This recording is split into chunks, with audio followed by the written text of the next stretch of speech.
Welcome back. I'm here to discuss the Sol Foundation Annual Symposium, the first one. And well, first of all, before we get started, just the usual welcome, everyone. Good to see you. I've done like 3 of these in like 3 weeks, so this is not normal, but I thought it'd be worth it to do this. Now, today, I actually have a guest, someone who was also at the Sol Foundation event and is going to help keep me honest and in the right place here, and also I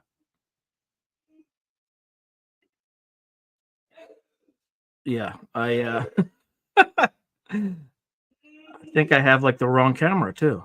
So let's rectify that. Anyway. All right, well, welcome back, everyone. So, without further ado, I'd like to introduce, I'm not going to say his full name, but Mike. How you doing, Mike? I'm doing fantastic. My camera's much better now. I didn't have I had the wrong camera on the whole time, so it's real important. Real important. All right, so let's see who we got. Knox Twilight, good to see you as always. Cheryl from Arizona, I'm assuming. Good to see you as well. All right, so we're going to kind of go through this in a rather systematic fashion. It's all going to come out at some point. You're all going to see the videos, but we wanted to provide folks with a summary. You've already seen a ton of things on Twitter and whatnot. And in Newsweek now. It's in Newsweek now? Well, someone was talking about the catastrophic disclosure comment there. And yeah, of course. Yeah, there was a headline. Yeah. Whatever, man. All right. So the first thing we're going to do, this is the Sol Foundation's inaugural annual symposium. So I think one thing I kind of have like the leaflet or whatever it's called, this thing that we all got. So in terms of just kind of understanding what their mission is, we'll kind of give folks a sense of what it's all about. So this is a little dry, but probably just going to read it. So about the Sol Foundation. So it's a new think tank that's been established to research the philosophical, policy, and scientific implications of unidentified aerial phenomenon, or UAPs. It's led by Dr. Gary Nolan, professor in the Department of Pathology at Stanford University School of Medicine, and sociocultural anthropologist Dr. Peter Scoffish. Sol Foundation is assembling teams of world-class academics and government experts, including former Inspector General of the Intelligence Community, ICIG, Charles McCullough III, serving as legal counsel to conduct research and provide policy expertise around UAP, as well as help set the agenda to the wider study of UAP. All right, so there's a ton of other stuff in that description, but I don't want to bore people and with kind of all the details. Now, then there's also the symposium, and this is kind of what the purpose of the symposium is. So it took place on November 17th and 18th of 2023, and this is just kind of what the pamphlet says. After decades of marginality, unidentified aerial phenomena, actually, that's kind of interesting. Are they still calling it aerial phenomena, or are they calling it not anomalous? They're still calling it aerial. Anyway, yeah. I mean, there might be some intention behind that. I don't know. Okay, so UAP are enjoying unprecedented levels of public interest and newfound legitimacy in academia, government, media, and even venture capital. Yet this turnaround shows how few questions not only have been answered, but even asked about the phenomenon. Are these unidentified aerospace and undersea objects technological and non-anthropogenic? How might the natural scientists best study them, and what role, too, can the humanities and social sciences play in understanding nature and implications. Perhaps most importantly, how should the United States government respond to the likely reality of UAP, as well as the prospect currently unacknowledged in congressional legislation that longstanding UAP intelligence and research programs have been concealed through extreme classification?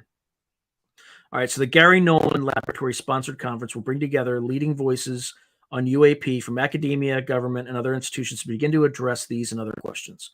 Much more than an academic conference, the meeting will see its participants propose tangible government policies, programs of research, and investment strategies that can meet the challenge of the phenomena.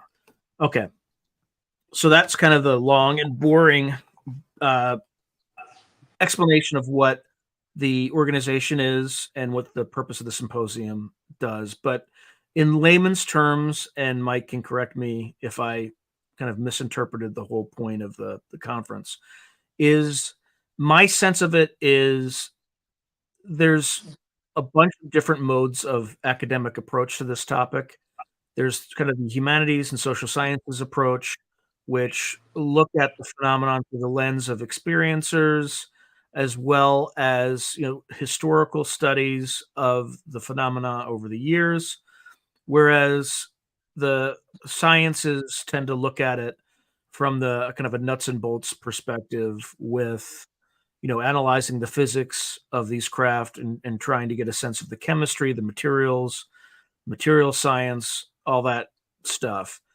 And I think what this conference is beginning to do is look at a sense of kind of controlled disclosure in bringing together people from widely disparate disciplines in order to get a more holistic view of the phenomenon, as well as so it's kind of a multidisciplinary approach as well as a cross-functional approach, right? So you have what I did notice when I was there is a lot of the academics had extreme specialized depth in their fields. They're very, very bright, but I think the specialization is so extreme that if you kind of don't have a foot in the humanities at all, it's almost like somebody speaking Greek to you, and vice versa. If you don't have a understanding of basic physics and you're just not a math person or whatever, you can get lost in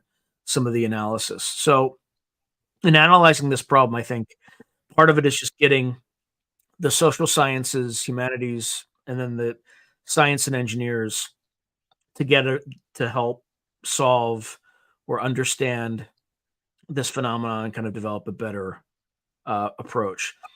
Secondarily, I think I mentioned the part about a controlled disclosure. So in those sorts of endeavors, you also need to have people who are associated with business, know how businesses work, policy backgrounds, government backgrounds, military. They know how to function in the intelligence community and how the whole machine of government works.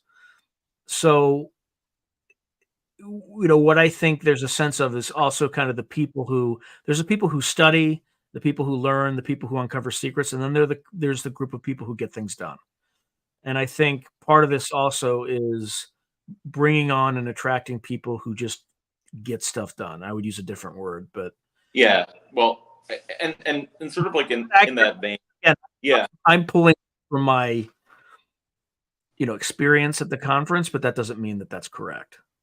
No, I think you're right. I'm just something to add. I think, and maybe this is like, I don't know. Maybe this is there's one sense in which when you're talking about the organization, you want to talk about what its charter is, or you want to describe like, I don't know, its mission statement or something, right? But like just an observation about organizations in general, right, is especially that when they're new, they very much take on the character of the people that found them, right? Mm-hmm. And the people who run them, because there isn't institutional inertia yet or anything. And so I think if you look back at the history of ufology, right, you see all these, or like NICAP, right, or right, Bufon or whatever, right? I would say that what the not to throw shade at anything that anyone else is doing, right? But the truth of the matter is that, especially since 2017, a lot of other new people have gotten involved with this. I think in part because, I don't know, it seems like there's a kind of preference cascade that's working through our society right now, right? There's the phenomena getting more credibility, right? More people coming out with evidence to support the idea that there is something anomalous and interesting happening, right? And some very serious people like Avi Loeb at Harvard, right? Gary Nolan at Stanford are bringing their professional and I guess like industry networks. The bona fides. Yeah, well, but they're bringing their, it's their getting networks. serious. They're bringing their networks. It's getting serious. Their But people. By the way, not to interrupt, but look who's on the show. I can't. I'm in StreamYard. I don't know. Oh, okay. So Nathan did the Demonology and Collins Elite episodes with me. Hi. Hey, Nathan, if you wanna join us and ask us like any questions you might have live, I'll send you a link because you're awesome. Like people are loving the episode we did. So if you're interested, just just say yes here, and then I'll just send you the link on your email because I have that. So anyway, I think you'd add some interesting perspectives. Yeah. But I guess I was just gonna say that, like, so I see the Galileo project very much being characterized by Avi Loeb's areas of core competence in terms of instrumentation, right? I see oh my God, Kevin Knuth's organization, SCU, as being very nuts and bolts, very on the ground, again, sort of instrumentation oriented, but they're while Avi is sort of trying to bring big science, I guess, or medium-sized science to this field, right? I think that Kevin and his band of guys are attempting to, actually get something done in a very hands-on, efficient, low overhead kind of way, right? And many people with very high levels of technical competence in that also.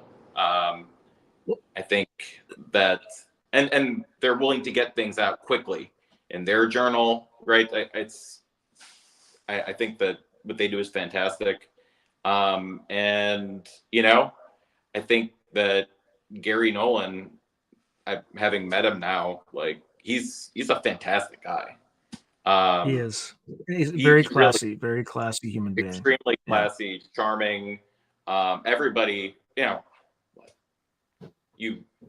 I met people there in our hotel who were friends of his, and they said, I knew Gary for years before I realized that he was famous, or until someone told me he was famous. He's that kind of guy, humble, generous, and brilliant. So, and what the kind of person who clearly has his finger in all kinds of pies, a real Renaissance man, as it were. So, I think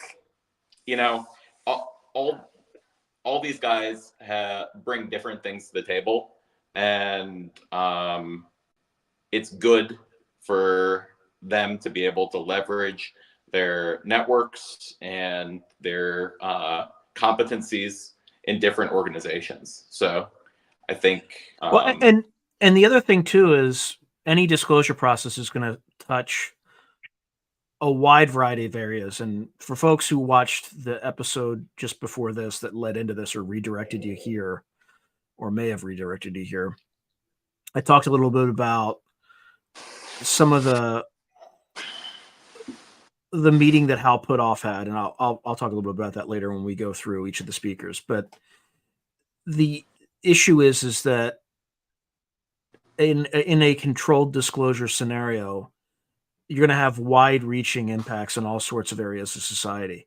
And you just talked about the physics and the chemistry and all the implications of that. But we also had people who talked about the impact on religion and philosophy and things like that. So you had Dr. Thigpen talk about how that related to Catholic theology. This is specifically for Nathaniel, because this is kind of his area. You had Diana Walsh Pasolka talk about the phenomenon and kind of understanding that. You have Peter Scoffish talk about a framework for who's a socio-cultural anthropologist, right? Talk about how anthropomorphism was kind of the working model that had to engage with the concept of animism, and that could be a possible framework for getting people over the ontological shock of whatever this turns out to be. Yeah. Then you also had Jeffrey Kripal, in the same sense, talking about impact on societies and things like that. And you also had venture capitalists who were there, to talk about, how do you handle these programs? And there's a lot about, there's a lot about the Schumer Amendment and things like that. So, it can't, because there's an aspect of the phenomenon that is. I mean, sorry, you didn't see the comment. So the comment I just put up: material science alone cannot fully explain this phenomenon. Yeah, correct. Yeah, I worked on in a past life. I worked on some topics related to this when I was still in academia, and I mean, at the time it was controversial to say that there was something missing in the strictly materialist scientific frame of mind, that there was something that it didn't capture about the nature of consciousness. But I mean, I was in philosophy, and there were several ways in which people attempted to understand the relationship between mind and matter that were very sort of unsatisfying and inadequate. I felt, but now it's funny when I get back to it. It seems that people have moved much more in the direction of heresy, or what had formerly been heresy. People are, I don't know, wising up to the idea that there's a real science of consciousness that has yet to be explored, and that the universe, whatever it is, probably has something like the mental or the proto-mental among its ultimate constituents. And I don't know, that was a consensus that was shared by every physicist I talked to at the conference. I don't know, self-selecting group of people, but and there's a consensus among the people who are seriously engaged in this and have looked at the data that we do have, and they seem to be thinking that answers will be found along those lines, perhaps, as time goes on. I mean, okay, so I'm just reading. We need a bird. I'm just reading a comment. We need a bird's eye view of the big picture, not more experts. Yeah, who know more and more about less and less. And I think that was one of the purposes or aims. Again, there was nothing that I read explicitly that said that, but the sense I got was, in any endeavor, you need kind of the visionaries, but then you also need the people who are the doers and execute policy and make concepts into reality, but also, not only synthesize these concepts, but integrate them and apply them in a way that minimizes the second and third order negative impacts of any kind of formal disclosure, because the only thing that's worse than a controlled formal disclosure is a chaotic disclosure, right? Where it just kind of comes out and you have mimetic viruses and all sorts of stuff. And we'll get into that because that was actually on a slide. Yeah. But okay, so let's just like start kind of just going through the conference. I'm not going to say too much about, we had an introduction by Dr. Gary Nolan and Dr. Peter Scoffish. As always, very gracious, wonderful introduction. Is there anything that we should talk about? I mean, it's just a general conference introduction. No, yeah, that was fine. Yeah. Okay. The first segment of the symposium was a focus on the science of UAP, right? So the first presentation was Avi Loeb's presentation, where he talked about his spherules and how these materials kind of went into the ocean, the expedition. So I mean, like you even talked about this before, but for people who haven't heard about it, Avi Loeb and a graduate student of his had found evidence for an interstellar meteorite, something that was not gravitationally bound to the sun, that impacted the Earth, I think, in 2014, right? Burned up in the atmosphere and left a trail of debris in the ocean off the shores of Papua New Guinea, right? There were anomalous characteristics. It wasn't like this wasn't a UFO, right? But this was a solid physical object that was very atypical for any kind of meteor. It was twice as fast as anything that could have come from the solar system. It was extremely strong and dense. Took way too long to burn up in the atmosphere, relative to what one would usually expect. It was a several sigma different from the norm in multiple independent respects object.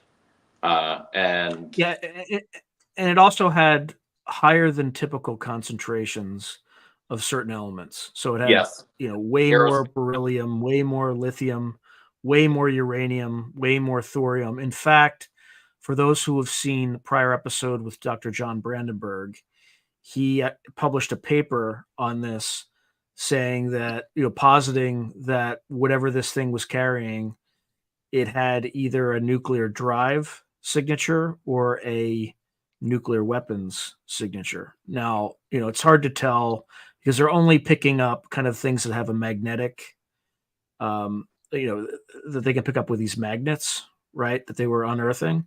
So they're going to get a lot of iron. The methodology for people who, I'm sorry, the methodology for the people who just been listening, haven't heard about this before. Basically, I thought it was Yuri Milner that funded him. But so Avi Loeb got one of some people from his big money network of donors to fund them to have a science vessel go out there with them for some significant period of time and drag a very powerful electromagnetic sled across the bottom of the ocean. They would use this magnetic sled to suck up the ferrous metals that were down there, because this was at least largely ferrous metal object, right? And so they suck up the debris that was magnetic, and then they test it and see what it was, right? And they found these spherules, you were saying. So I'm not going to interrupt you anymore. You want to talk about them? Talk about the spherules. No, I think, I mean, there are lots of, pictures of the crew and, all the like fuzzy stuff that, right. He likes to run. Obviously, impressive runner. Yeah. Doing his laps on the ship. Yeah. But they drag this magnet across the ocean. They suck up a bunch of stuff. They filter it. First, they're not quite sure what they found, but eventually, they're not sure they found anything interesting, but eventually they did find something interesting through these small little spherules spherules, these 1 millimeter metallic little BBs or whatever that formed when this object burned up in the atmosphere, deposited this vaporized debris, right, that solidified when it hit the ocean, right? And that's what they think they picked up with this. And they they put it through a spectrometer and tested it for what the spherules were composed of, and it was interesting. It wasn't typical of anything, and they think that it was the remnants of this novel object. I mean, this doesn't have to be a UFO. Also, even if this was just the first interstellar meteorite or whatever, it's still really good science. Well, yeah, that's the other key, is it's interstellar. I didn't say that. Like, it's an it's like one of the first interstellar objects to be, and it's, very clearly, I think they found 3, not Alvi Loeb, but there've been like 3. Yeah.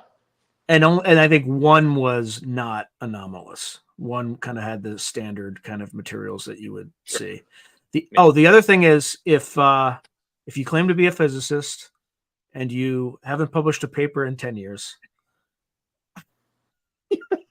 Remember that comment? I have a real, job. I don't know what the drama is, but yeah. A lot of people were very critical. Another question. It's asking irregular isotopes, ? Or was it just the proportions of elements that was strange? So that's a good question. For Avi Loeb, it was the proportion of elements that was strange. Irregular isotopes, that comes up later when we look at some of Dr. Nolan's work.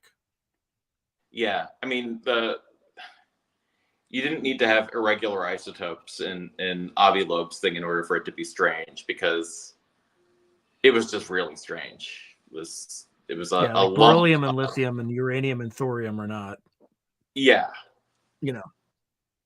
There's no. Yeah. Okay. It's weird. All right, let's go to the next one.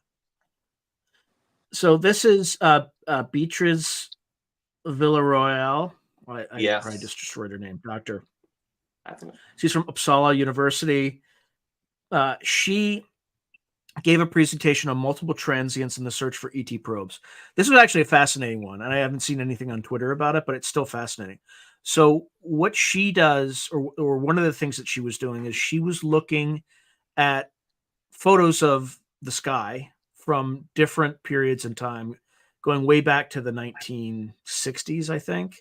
No, and even comparing before Sputnik, she was looking at photographic plates from like professional observatories from before any man-made object had been put into orbit, and she was looking at these, which are fleeting things that were in the sky that show up on one plate and then never again or whatever, and looking to see if there was anything that looked like a satellite before there were satellites, or UFOs or whatever, right?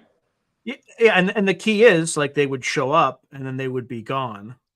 Yeah. In every subsequent picture. So the question is I don't think she posited what the rationale was, but they went into everything. They looked at the plates. They looked at if there was like molecular degradation of the actual plate. Like they for every constant critique of her methods, they went in and diligently ruled things out.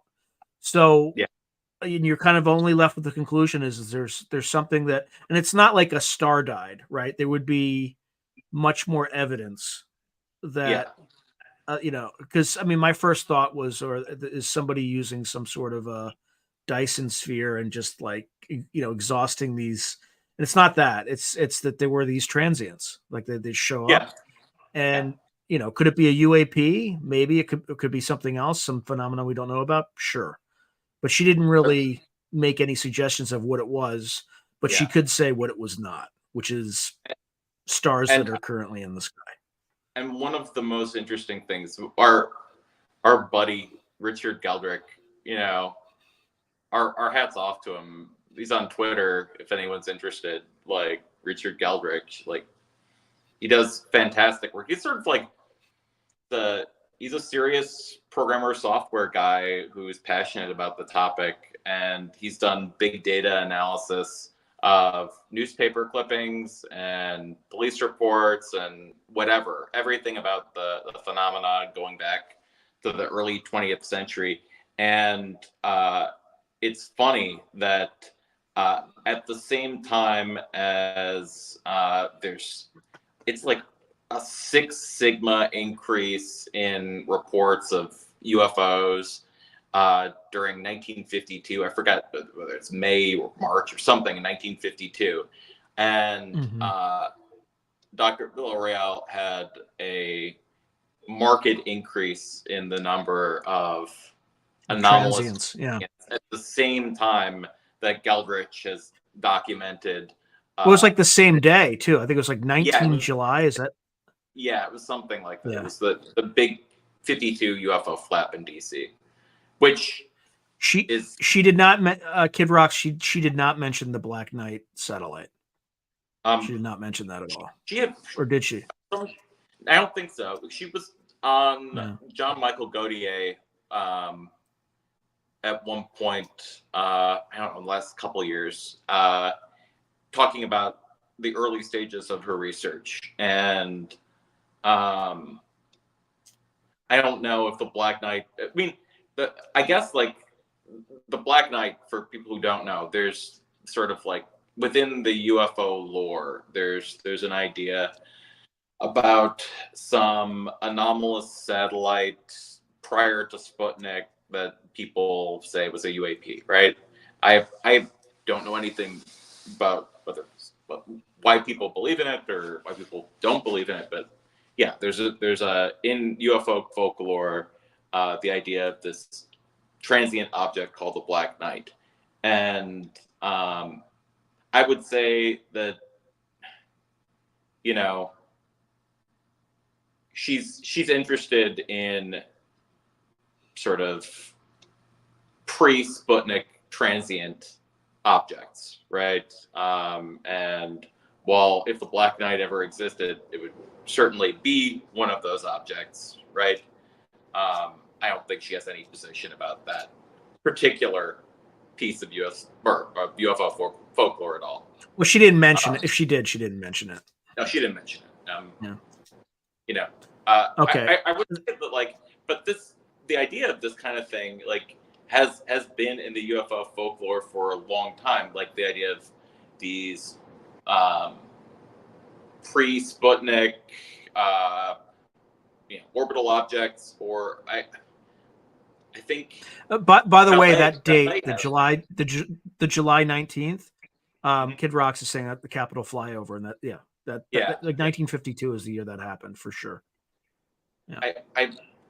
What is there some piece of folklore also about Valet working at the observatory, and they find, this is I think post Sputnik, but another thing that would be anomalous would be to find an orbital object in a retrograde orbit, because you want to launch in the direction of the Earth's rotation.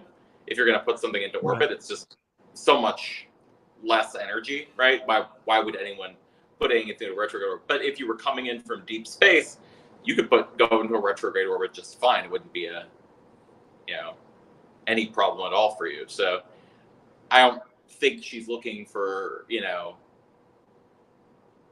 orbital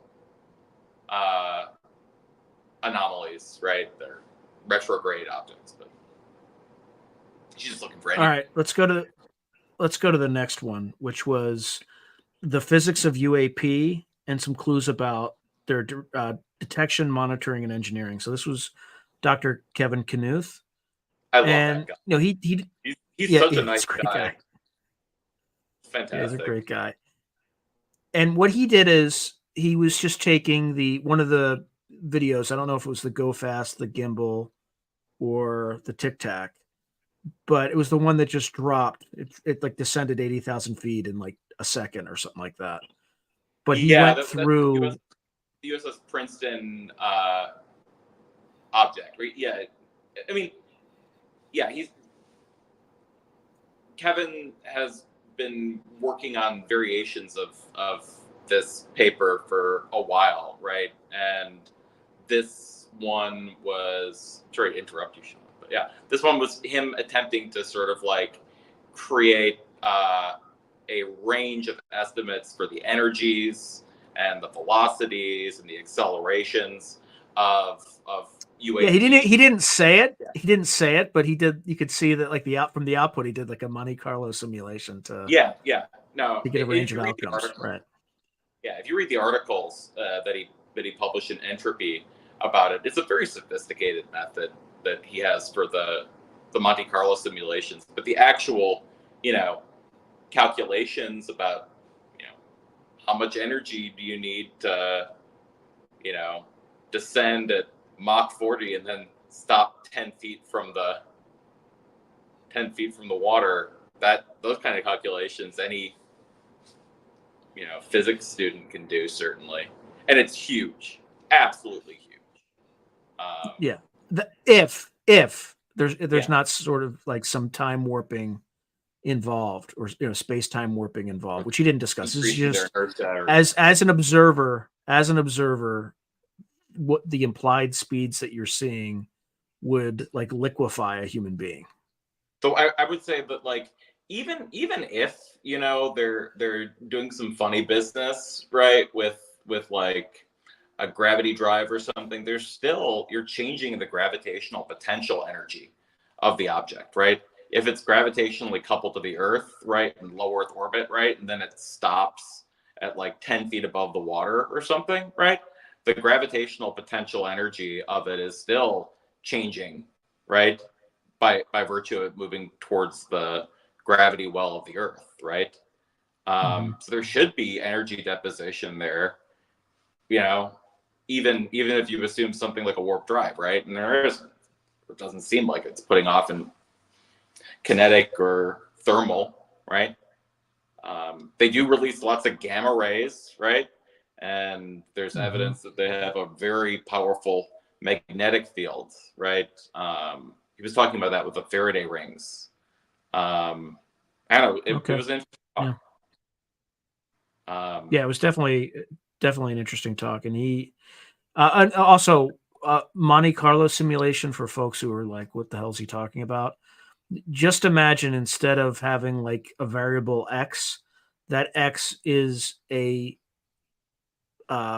distribution of different outcomes, right? So just this, I mean, just for simplicity, assume a normal distribution, but you would feed into your function a normal distribution, and then your output wouldn't be one answer, it would be a distribution of answers. And then that way you can solve for different probabilities of outcomes where one outcome has a much greater probability than others along a normal curve. It could be a power law distribution, it could be any kind of distribution you feed into it. It could be a gamma distribution, whatever. But that's what a Monte Carlo simulation is. Okay. And the point Anything else on? Yeah. The point of it is to show that, like, you can't, like, there's a range of assumptions that you can make about how wrong a wrong observation would be of this, and it's just unreasonable to assume that there wasn't something anomalous happening, unless it's all completely BS. Right. Okay. All right. So the next presentation, they had, a speakers panel where people could ask questions and all that good stuff. The next portion of the event was the material science of UAPs, and this was the Gary Nolan. Yeah. You want to talk a little bit about that, because I'll start with just the isotopic ratio stuff. Yeah, because people talk about that. So in material science, there's not a huge difference between, different types of iron that have different, isotopes. Like, there's not a huge difference in terms of its material properties that we use today. However, in some of these anomalous objects, there's ratios that are outside the norm of what you would find in the natural environment, which implies that, and these are, these are materials that have kind of sloughed off a craft or a UAP that were analyzed. Yeah. Just like, so for the people that need a, chemistry refresher, like the properties of most chemicals, right? Most elements, like the thing that's really important is how many protons something has, and how many electrons it has. For the most part, the number of neutrons isn't very important for most of the elements that you encounter in your everyday life. Unless you're talking about nuclear reactions, that's kind of where it's important. But unless you have and U-238, unless you have way too many of them, or you have way too few of them, in which case the thing typically radioactively decays into something that is stable. But like, you have a little bit of wiggle room typically in how many neutrons a lot of different elements can have and be stable, and how many neutrons something has doesn't make or break typically. But the fact is that since all the matter on Earth basically came from the cloud of gas and debris that formed the sun, that there's a similar ratio of the various stable isotopes in any sample. So like carbon dating or whatever assumes a normal distribution for the ratio of one isotope to another, right? And unless you do a nuclear test somewhere, in which case the ratios change a little bit, right? And if you're if something's been screwed around with as part of a program that makes medical or weapons grade radioactive isotopes, or if something comes from a meteorite that came from another solar system, then the isotope ratios are going to be a little different. And the point of this Gary Nolan presentation was that in some of the samples, there were weird isotope ratios, right? So, not only that, there was like aluminum, like the aluminum stopped at a certain point. And then it was, I think it was mostly silicon. And there were even weird silicon, like very precise, very pure. Like silicon it just comes from silicon dioxide, which is sand, right? And when you have like a 99% like silicon composition of one of these things, it doesn't make sense why you'd want to have it that pure.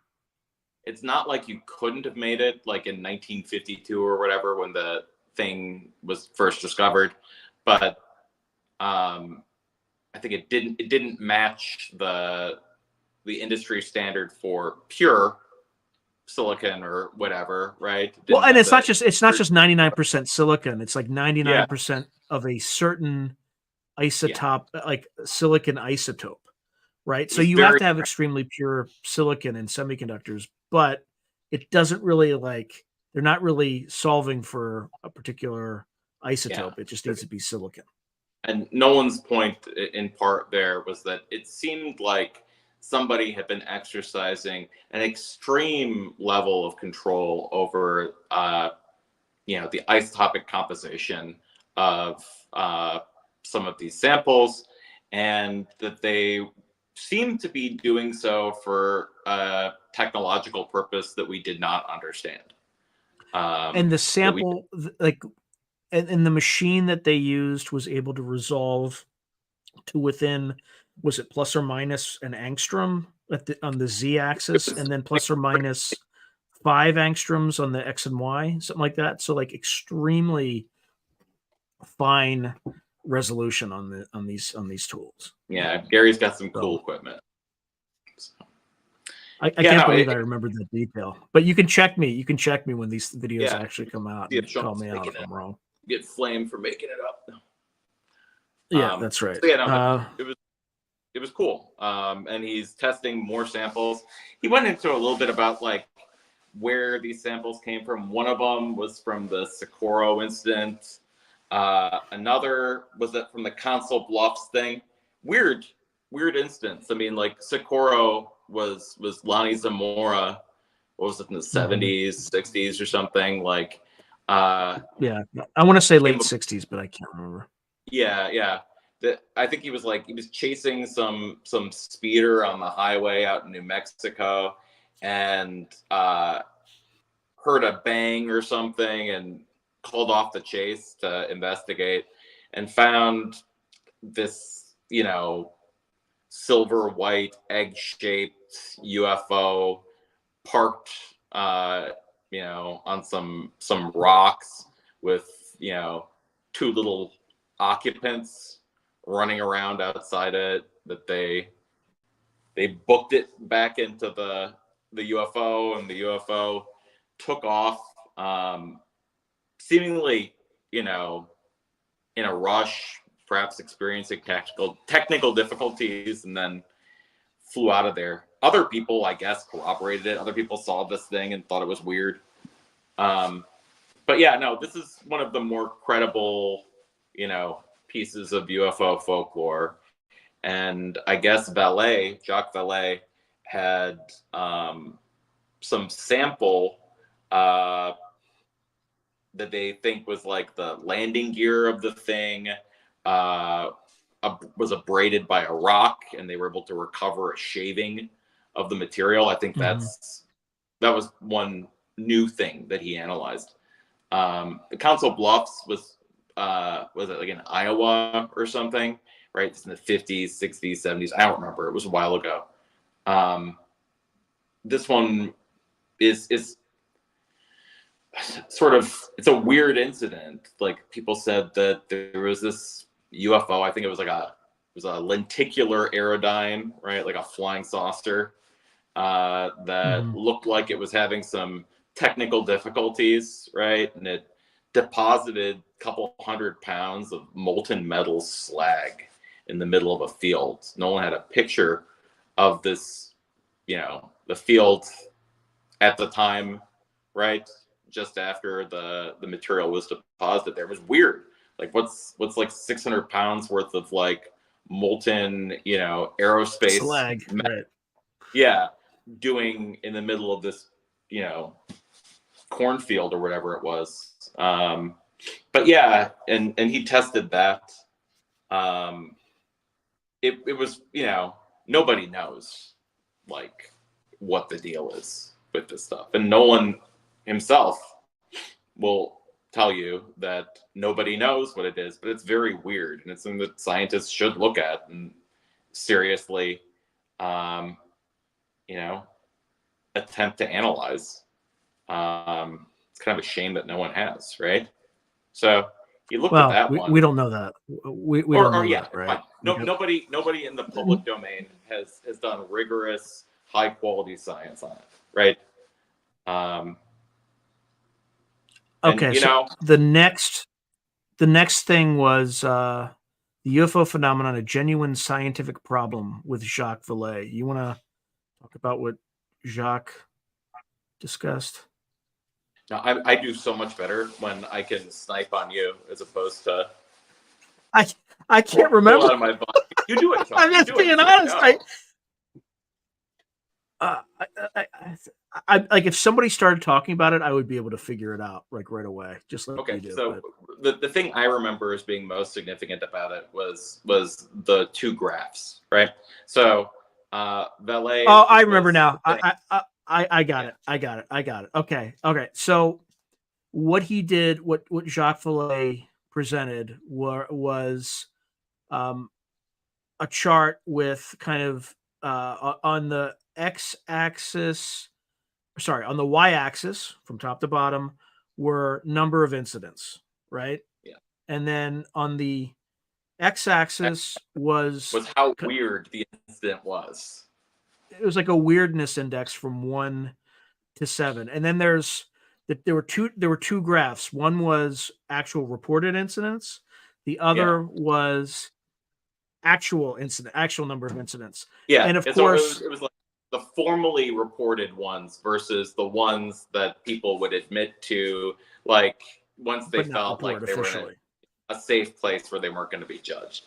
And the point is that And basically the real ones were to the right, and there were a lot more weird incidences than there were officially reported, right? Yeah, and it's funny Valet was saying that whenever you conduct these sorts of like, Arrow, ATIP, kinds of blue book projects, right? That the bulk of the reports that you get are things that are sort of like the Nimitz incident, right?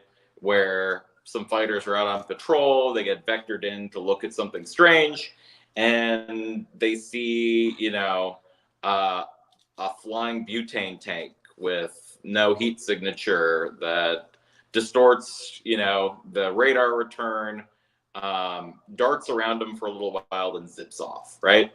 Or I don't know, maybe that's a level 3 weird incident, right?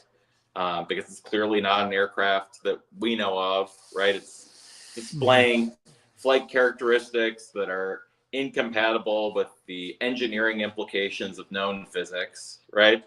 And it defies sort of prosaic categorization, right? That's maybe a 3. Maybe a number 4. Yeah, what was a 7? Like a 7 was the one that was the highest it went. 7 right? is like the aliens brought me on the ship and they introduced me to my, my hybrid daughter or something. There's something really weird, would be like a number 7, right? And there weren't a whole lot of number 7s, like even in the, So, but to get ahead of it, so like when you do a formal like blue book type thing, when you ask pilots what their UAP encounters were, you get a distribution where the most of them are in 3s. If instead you sort of go off the record with these people, maybe the same people who reported the blue book instance have an opportunity to anonymize themselves or something, then you begin seeing strange things. This is like, I'm trying to remember, was it Semyevan, right? Or various people who were associated with the skinwalkers of the Pentagon, or the, the skinwalker people back in the Bigelow Aerospace days, right? That like the wolves in like smoker jackets and weird stuff. Or they begin like I don't know, a weird orb floats to their house and like menaces their children or something. Like these people who were very serious and were studying, is this anomalous object that we're seeing by our carriers, is this like a Chinese drone? They go home and then they have this strange orb accosting their children, right? That is a number 5 or a number 6 weird. And Valet's I don't think Valet said that specific thing. But no. I'm just kidding. Yeah. The point was that while formally we get things that are number 3 weird, right? That informally we get lots of like 4 to 6 weirds, and that if we really are going to, give a good faith effort to understanding this, we need to have a perspective that's going to be able to accommodate the weird, not just like the really weird, not just the unusual. That's right. I don't know. Like part of me thinks that you can only be crazy about one thing at a time, and retain any credibility. So, and if you only afford to be crazy about one thing at a time. It doesn't hurt to avoid biting off more than you can chew. But certainly the people who are doing this research need to be very open-minded. I think that was his point. Okay, which is actually a great segue to the next portion of the conference, or the symposium, which was entitled "The Humanities at the Limit: Non-Human Intelligence."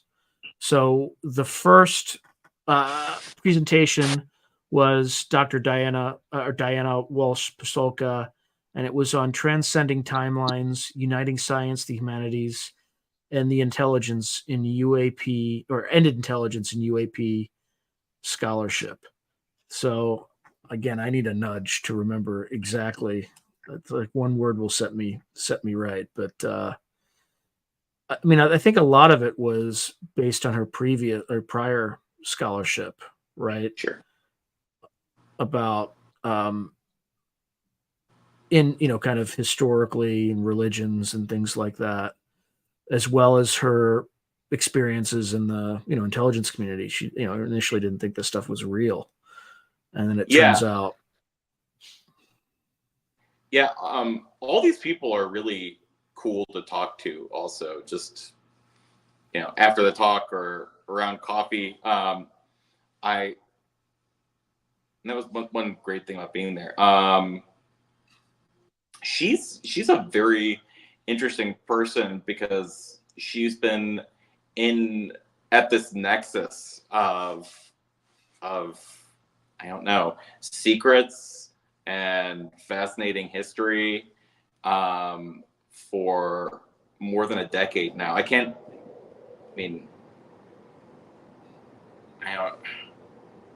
And again, it's difficult to. I don't know what is or isn't a violation of the Chatham House rules, right? Yeah, I wouldn't. Yeah, I wouldn't say if she told you something privately, I wouldn't repeat it. I would just save it for later, and then just say it unattributed to somebody. That's kind of the Chatham House rules, right? No, she's someone who has had fascinating experiences, and I can't wait to read her new book, Encounters. I just got it. I just got it today. So. Okay. Yeah. Whoa. No. There's a lot of green in it. You see? You know how you know there's a lot of green in it? Yeah. Diana, we're plugging anyway. the book. I really want to read it. So. Yeah, I'm actually interviewing one of the speakers soon, so I'll get to that later. What else? What else did she? I mean, she said. I would say that anybody who's like really interested in diving deeply into, I don't know, study of the phenomena for like their personal edification, her narrative in American Cosmic is fantastic, and she drops so many breadcrumbs and truth bombs throughout the course of that book that it's, I think, difficult to overstate its importance. I think that her personal narrative about this is going to become significant for future generations that study this point in time. So, people should read her book. That's the best thing I can say about her presentation. Okay, so the next speaker was Dr. Peter Scoffish, and it was Conceptualizing Non-Human Intelligence, Anthropomorphism, and Ontology. And I think I referenced this at the very beginning of this live stream, which was, and again, it was one of the things that I notice about this conference is when you have academics who have extremely deep focuses and they understand a very narrow topic extremely well, they sometimes create a language. And by the way, the military community does this too. A language that can make some of the concepts virtually impenetrable. Opaque to. And the other thing too is there's a precision of language where it's important to do that to make sure that you're able to make that point. So my understanding of this, and as you watch, as these videos are eventually posted, and you watch I might be too stupid to have fully interpreted it properly, but the takeaway I had is Most humble when Stanford double Harvard Masters graduate you've ever met in your lives. Anyone who's watching, so he's certainly I just work I just work hard. Everybody else is smarter than me. Anyway, I think his central point was when scholars first encountered people who native populations around the world. You could say Siberia, you could say, in North America, there was this concept of animism, which is kind of a worship of everything is kind of well, in the sky and in animal. It's a belief that like the objects that that there's a degree of life that all objects have, right? That there's spirits Right. to the rocks and the trees and the wind. Genius loci, right? Like the spirit of a place that the concept the Romans have. And to this day, like if you like, I'm a firm believer that like there's a certain character to certain places, and if it's there are places that are just dark, like you can feel it in some places. But anyway, I'm not like I didn't just convert to animism, like I worship the dog Ra. That's your Celtic roots. And, your Celtic roots, Sean. Yeah, animals do. Well, I'm not gonna get into that. No, right. Serious people are watching this, Mike. Serious people are watching this. Remember that. Serious people are. Remember to repeat that. My wife is watching.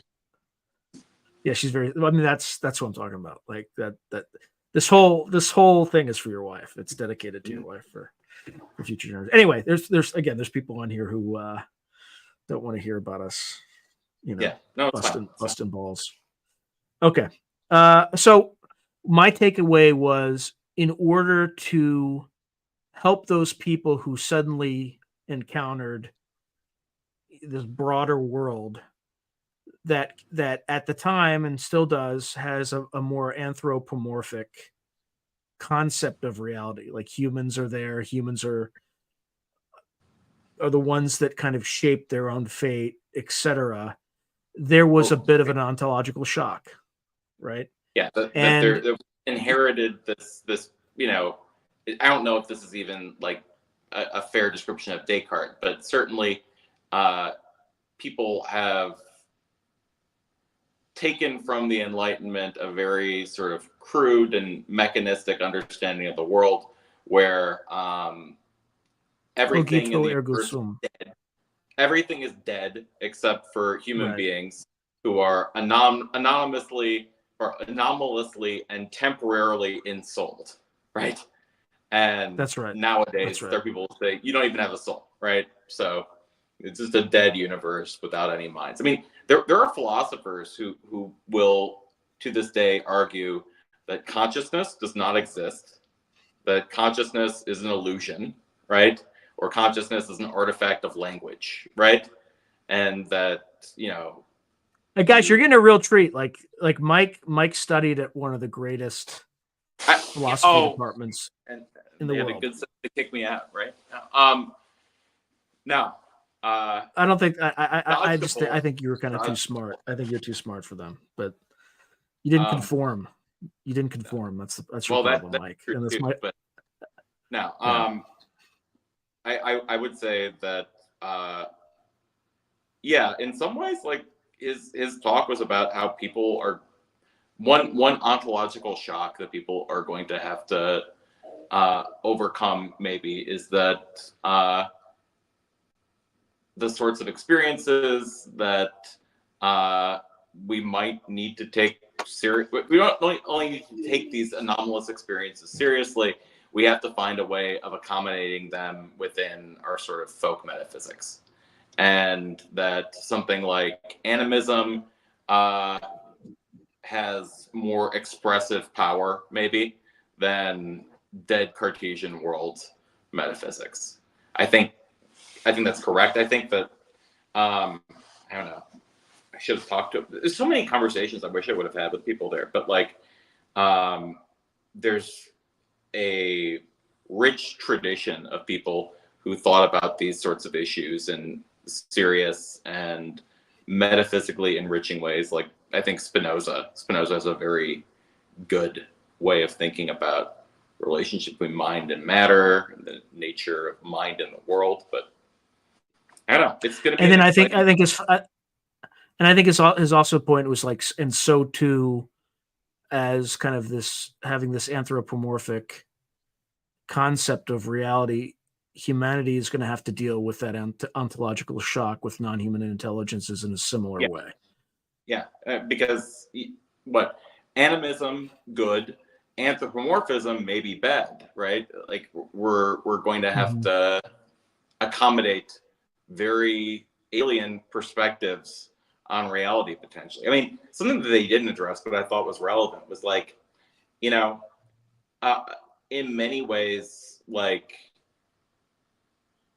if we, and this is hypothetical because who knows what the phenomenon actually is, right? I think. Yeah, we'll get into that because there's so many. This conference raised, the symposium raised so many more questions than answers. I think the point of it was to gather serious people who could potentially work on this problem. And you know, in the conference, you had people like, and I'm not saying anything that isn't, you know, in the public domain, like people like Avi Loeb, who I think want to take very seriously the idea that there are inanimate technological artifacts, probably largely defunct ones, space trash, whatever, from dead civilizations that are floating around in the universe. I think it's fair to say he would represent the most conservative contingent of the there's, and even if one has a more sort of, I don't know, expansive view of the phenomenon, you should probably admit, as a person with a more expansive view, that there's probably space trash floating around from, you know, whoever the others are, right? Like if you know, so on one end you have someone like Avi Loeb who thinks space trash, maybe some von Neumann probes, right? And the other, he had Whitley Strieber, right? Who was there, right? Who he wasn't a speaker, but he definitely asked lots of compelling questions. He exerted some influence, and he was invited there because people took him seriously, right? So you have people like Whitley Strieber who whose perception of the phenomenon is much more expansive, right? Or, you know, people who are engaged with the religious questions. But anyway, something that I feel like we didn't really linger on during the presentation was like, if there is a level of contact with, you know, the intelligence behind the phenomenon, right?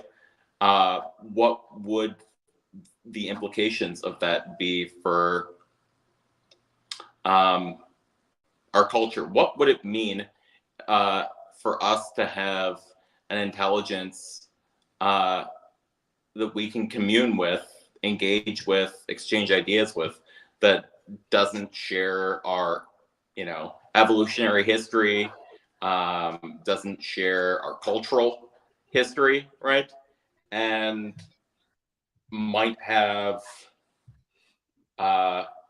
advice or observations about us that could be unsettling, you know? Yeah. I don't know. It could say there are too many humans. You need to eliminate half of them. Or you know. I'm just making it up. I'm just saying, like, it could be, you know, stuff that's just matter of fact, and you're like, oh my god. I mean, or Geldrich, you know, who does sort of statistical analysis, or someone like, oh my god, he's I'm trying to remember his name. Preston Dennett, who has an enormous, folio Number of of these case cases, studies, right? right? Yeah. I mean, I wouldn't think Preston would attempt to say that, Preston collects narratives, right? He doesn't conduct statistical analyses of, a big data project, right? But Right. Gelbrich and Dennett both say that there are some real consistencies with what, the NHI says, if you believe them, stuff like you're hurting the planet or whatever. What are the policy implications of a superior intelligence telling you that you really need to think about why it's a bad idea to have nuclear weapons or something like that, All right. Let me take some of these questions really quickly. I get through them really quick. All right. So, did Diana mention her current work analyzing patterns in Vatican UAP records? I think she did. She talked Yeah, about she did. that, right? Yeah. Yeah. Any insights that it's kind of she usually talks about going to the Vatican with she never calls him Tim Taylor, but we all know it's Tim Taylor. Right? Yeah. Um, I only know what people tell me. So. Okay. All right. So so this is Christian Morales. What if the secrecy was enforced by them and not us? What if the MIB ain't humans? What if the military is terrified of them? Sorry, I went on a tangent. We're not even talking about this. We'll get to that. No. We'll get to we'll get to that. Like certainly, yeah. Yeah, we'll definitely get to that.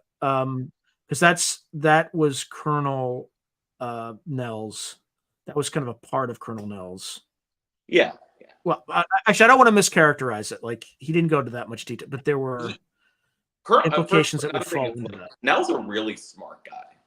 Like Yeah. all these people are really smart. Nell was one of the smartest guys in the room, full smart guys. He thinks about these topics very deeply, very seriously. He's not crazy. I think I know part of the reason why I'm comfortable coming on this stream and talking about this in public, right? And I've never talked in public about this forever.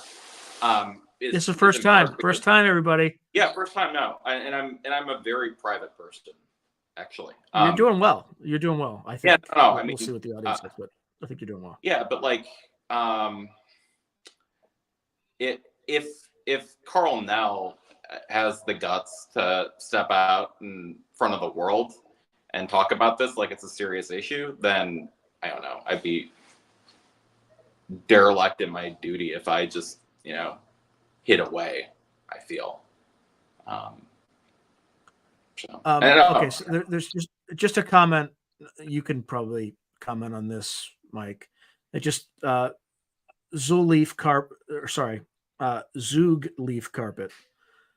I'm a big fan of solipsism, explaining everything, but it wouldn't really solve everyone else's questions. So I think that one's for you, my friend. Oh, I mean, but is there solipsism? Sure, but if the one electron model of the universe makes sense in physics, why can't a one mind model of the universe work in the philosophy of mind? Solipsism, with respect to minds, could be in an analogous place to Wheeler's one electron universe. So that's something to chew on. All right. You know what I'm talking about. Kev the Rev. No, go ahead quickly. Well, no, Wheeler, was the professor of Feynman, who thought very deeply about issues about time and quantum mechanics, said that there's a lot of explanatory utility to thinking that the universe only has one electron, but that electron moves backwards and forwards in time. So, analogously, Yeah, that'll make your head spin. Yeah, analogously, you and Feynman diagrams, all this kind of stuff, like those are little squiggly things, right? Yeah, I mean, they make a lot of sense if or one can make sense of them by thinking about particles sometimes moving backward and forward in time. So if Feynman's one electron universe is, or no, if Wheeler's one electron universe is a coherent model in quantum mechanics, right? Then perhaps a one mind model of the universe is similarly coherent. Certainly, if the mind supervenes on the body, on your physical matter, if that's co-identical with your mental substance, then you could get one mind and one body. It's just going back and forth in time. So, all right. This is just okay. This is Kev the Rev. Rather than working from the ground up, instead we need to start with the answer first, because the info is a vast, unfathomable forest, then resolve all questions from the POV of the answer. Yeah, the problem is that the answers are classified. So you have to figure out kind of what the core story is first. And then, because I had tons of these questions that, part of when we get into Colonel Nell's presentation, there's a lot of, it's not explicit there, but there's a lot of game theoretic implications that are implicit from his particular presentation.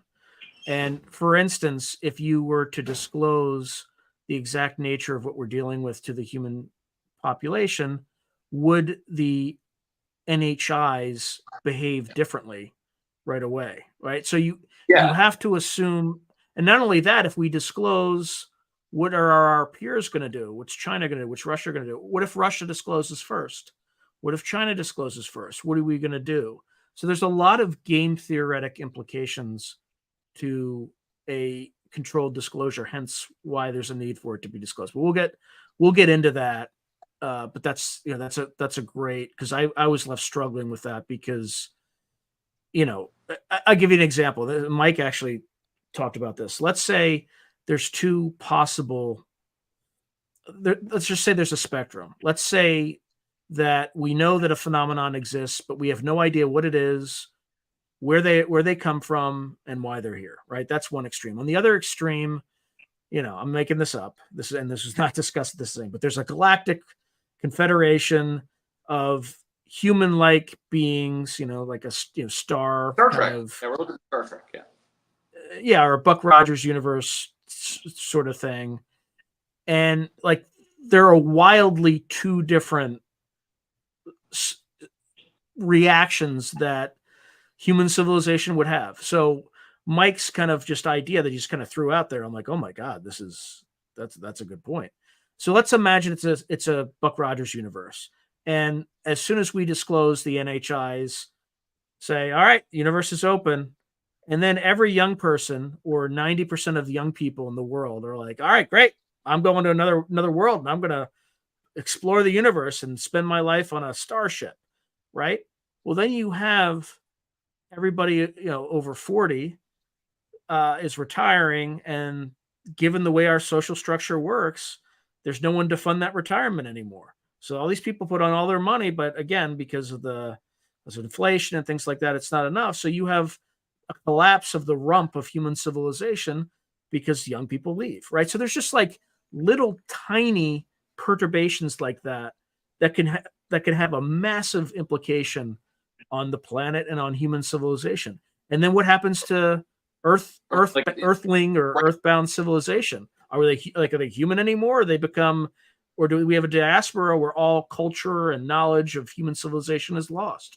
So there's just a ton of like right now, just not to get too political or something, but I think the elite consensus in the United States is that it's a very good thing for the United States. It's a good thing maybe for places like the Philippines or whatever, that the United States has a very lenient policy with respect to immigration, customs enforcement, right? When hardworking people from the developing world come to America with or without paperwork and then start, working a 9 to 5 to feed their family, help our birth rate, get above replacement, send money back home to their parents in US dollars, right? That's a good thing, but it's very hard for, comparatively for someone in Germany or France, right, to come to the United States and just start, open a food truck or something, right? Right. And maybe that's Well, because, there's questions over fairness. Without getting political, there's questions over fairness. Yeah, no. And like one of the reasons maybe why that's the case is that other places in the world that maybe don't have as good of a labor market, right, would lose a lot of their productive young people if all of a sudden they could come to the United States. I know, like, physicians in the UK make like $70,000 or something, right? They bring their skill set over they would here. love to leave, right? Yeah, right. They would love to leave, right? But it's very difficult for them to immigrate. All of a sudden, our it turns out that on Alpha Centauri, people really like collecting, Game Boys or something, right? And so all of our smart process engineers go to Alpha Centauri, right, and leave Earth. I don't know. That'd be pretty awful for us, right? I don't know. And one thing we didn't explicitly talk about were, Whitley Strieber certainly represented well, but we didn't talk too much about experiencers and that phenomenon. We also didn't get into the darker side of things, like the motivations of NHI, good, bad, indifferent. And we didn't talk explicitly about other things related to legacy programs like wet work and dark things that may or may not have happened. So again, and part of me wants to say, like, this was Gary's show, and this is sort of like Gary and Peter Skafish, right, wanted to cultivate a particular set of concerns, preoccupations, a certain vibe that they were going for, right? And it wasn't a dark one, right? It wasn't them saying that, right, we want to treat these people in the legacy programs like how MK Ultra people should have been treated or something. They weren't dwelling on the bad things. Gary Nolan has talked about people being injured, being in the vicinity of them, right? We were not preoccupied with like the dark side of this. We weren't really preoccupied with like the specific details of like experiencers, experiences, right? Except to acknowledge that that was part of the narrative, and it's a data point to consider, right? They were focused on science mostly, right? And that's right. Yeah, the process of discovery and understanding what's going on. And there are other places. Okay, so the next segment was a roundtable on science, politics, and UAP. Luis Elizondo was supposed to be there, but he unfortunately could not be there because of, I think his father had some personal stuff. And then, but Leslie Keane was on the panel. Hal Puthoff, and then Larry Maguire, who is MP of the party that is currently out of power in Canada. But he had some interesting comments there. And for those who haven't watched my video about the Sol Foundation Symposium takeaways, this part was actually, there's a portion of it where Hal Puthoff said some really fascinating things. So I'm just going to cover it for folks on here, and my apologies for folks who heard me talking about it already. but he mentioned that he was pulled into a conference or like a tabletop exercise or like a war game. He didn't call it a war game, but this is what we would call a war game in the military, where the thought experiment, let's call it. And the thought experiment was they got a bunch of leaders or people working in science, government, policy, etc., together, where each person kind of had some related functional discipline. And the question they were given was, imagine if the United States, Russia, and China had all recovered some number of craft design not made by human hands, and also biologics, etc. And you are tasked with disclosure to the general global populace. What are the implications along these different dimensions of society? So I don't think he went into too much detail what those dimensions were, but you could probably imagine theology, industry, military, food production, global stability, et cetera, ad infinitum. And what they were supposed to do was rank the impact of disclosure on each of these areas, ranging from -9 being the most negative to +9, effusively positive or extremely positive.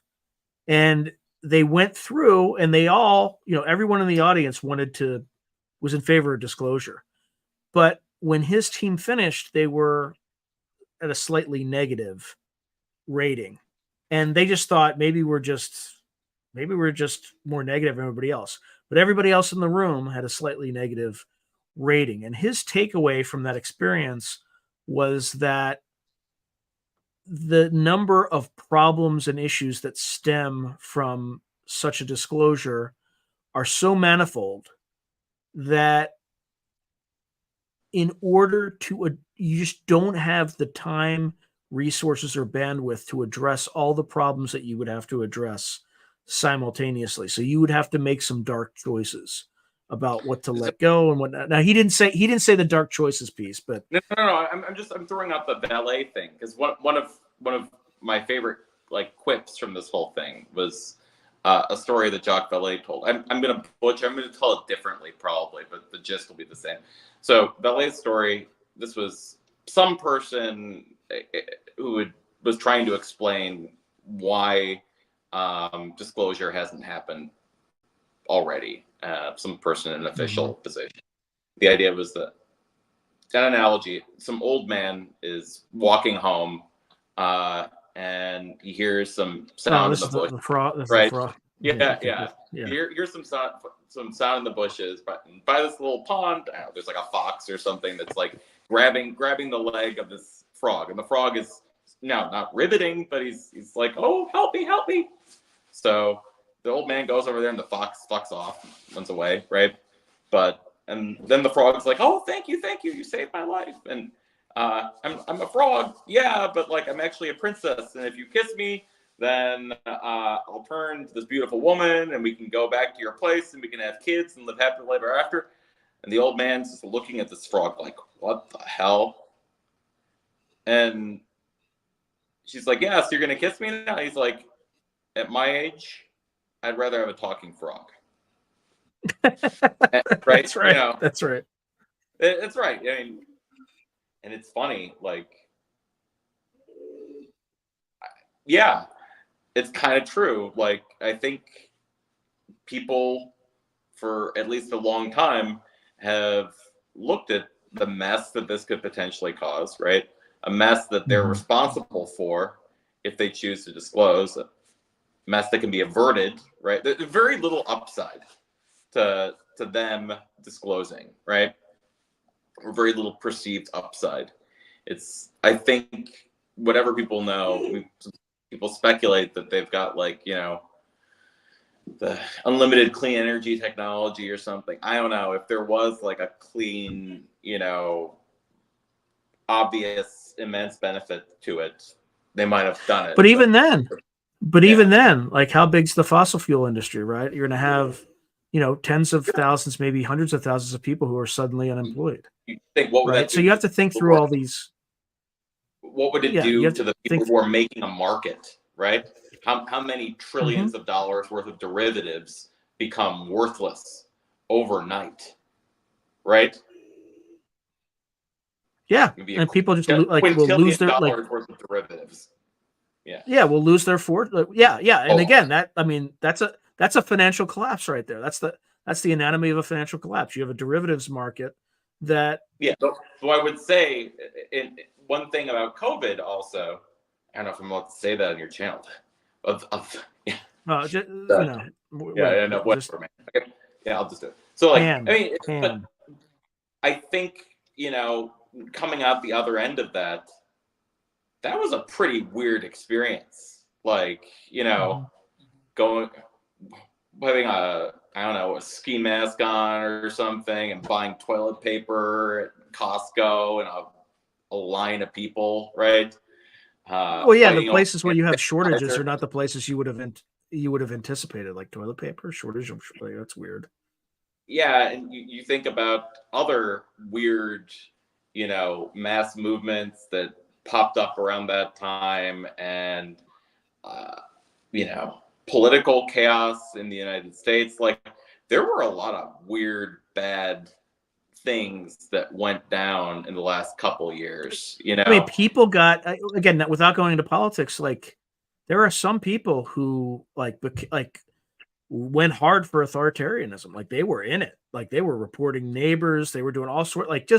It was just weird. It's like wow. At Shit least got at you. least we at There least we were know places those. in the country Yeah. where you weren't allowed to leave your house, basically, unless you wanted to buy groceries. So, like, that in term, and I'm not saying, Like places like yeah, where I currently live. But yes, go on. but I guess the point is that, yeah, weird shit happened, and we got out of it fine, right?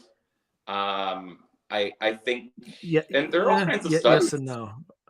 We're Well, not out yeah, of it yet. Like we're not. if you look at the experience of the equine flu, like but there were several waves. Like we got through the first wave. Hopefully that's the last wave. But there were 3 waves of the equine flu last from 2018.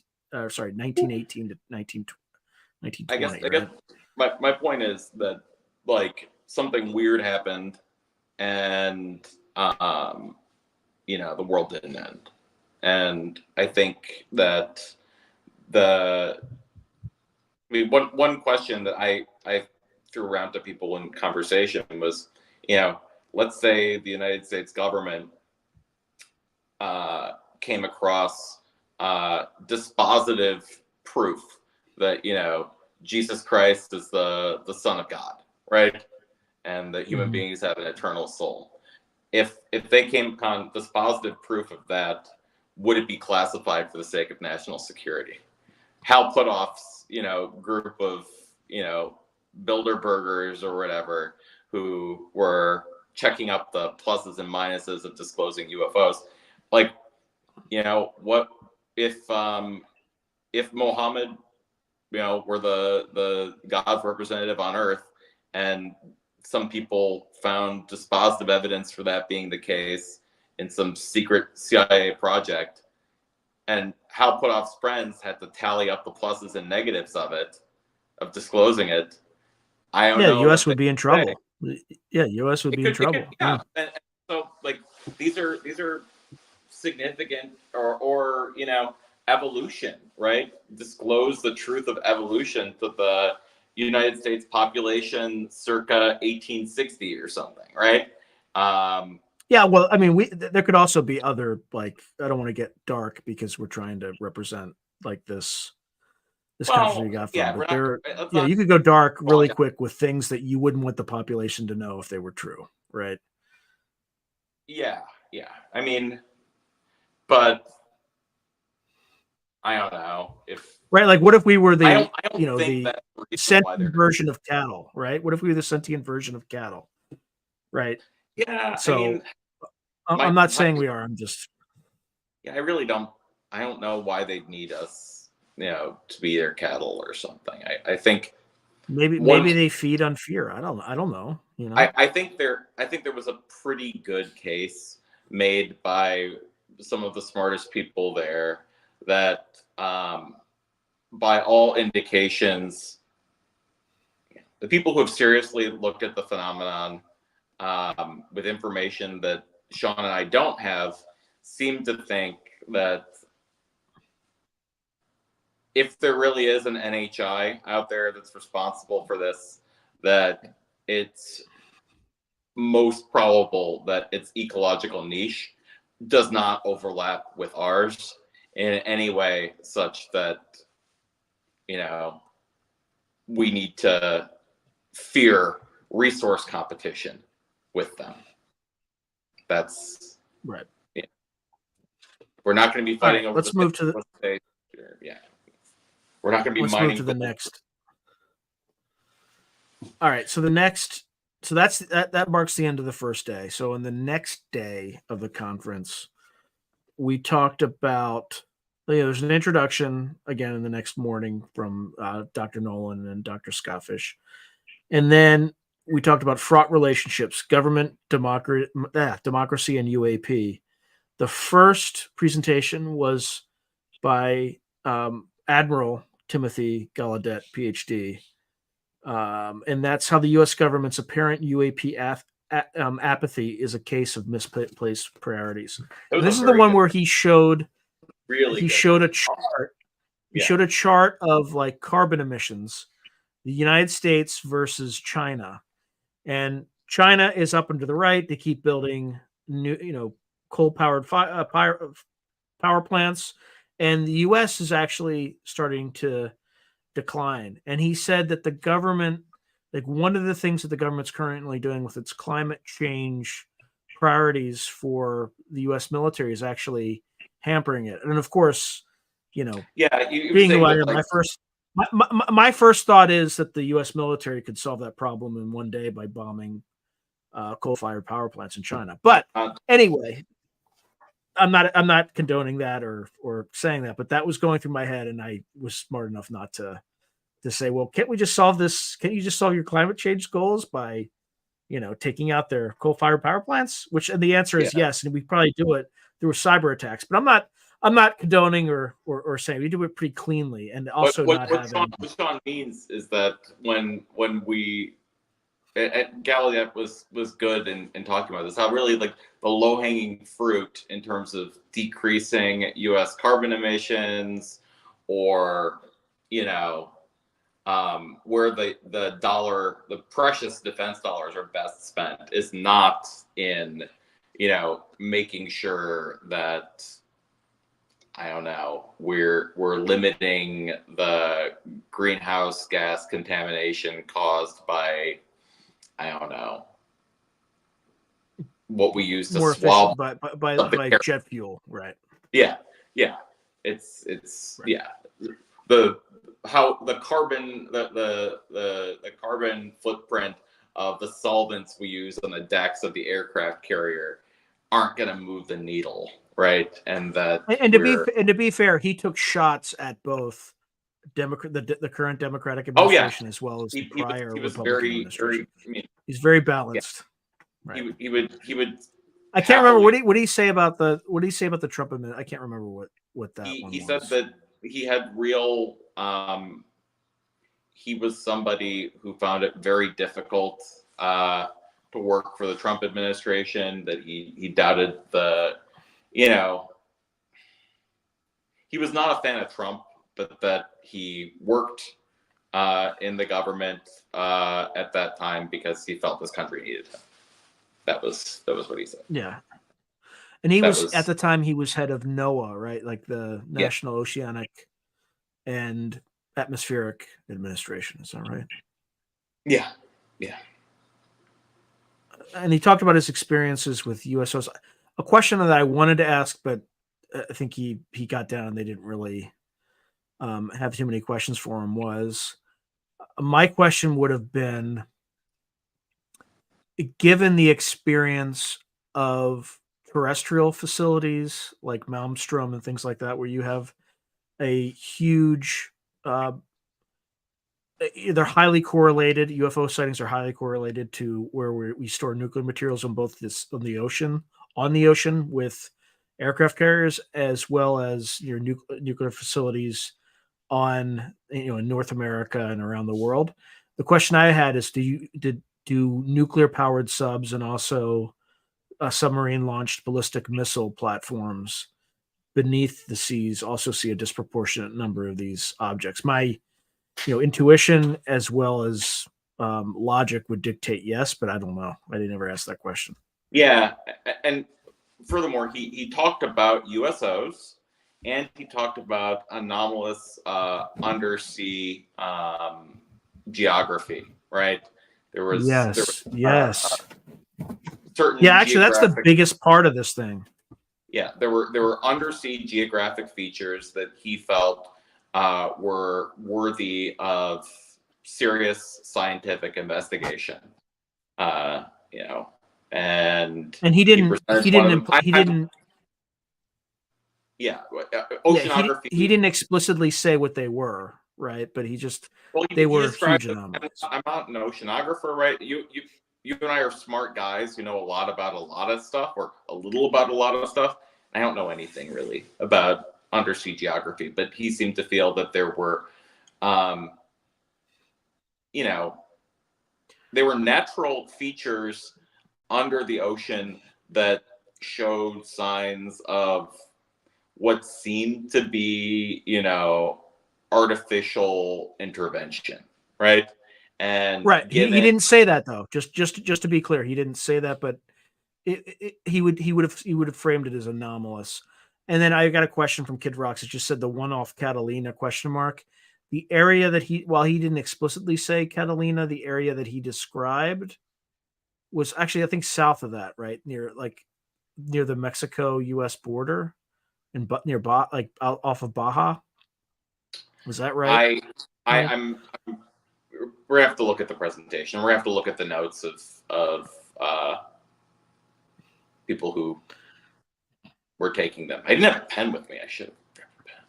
And I should. I'm hitting myself for not taking notes. I thought about it and I was like, I'm gonna. I mean, I think we remember quite a bit, but I think it was so. Somebody else, Kid Rocks, also was a huge shelf. I think that's kind of it was not the shelf. As I remember, it was a ridge of some kind. That he felt there was something in the middle of, or something that was anomalous. I mean, we'll look at the video or look at someone's notes, but it was an interesting presentation. Yeah, he's one of the guys that I wish I could have chatted with, because he seemed like a cool guy, and he's somebody with interesting life. Somebody who is extremely open-minded about all matters, anomalous and thought-provoking. He was I hope I'll get to chat with him in the future. You should have him on the next. Show. Yeah, I need to get. I'm like a terrible networking. I'm sure I will get his contact information indirectly, but I'll get there. All right, the next one was Crowded Skies: Atmospheric and Orbital Threat Reduction in an Age of Uncertainty, and this is Jairus Victor Grove, and he's at the Director, Hawaii Research Center for Future Studies, Chair, Department of Political Science, University of Hawaii at Manua. Wouldn't it be like having a 10-year job at the university in Hawaii?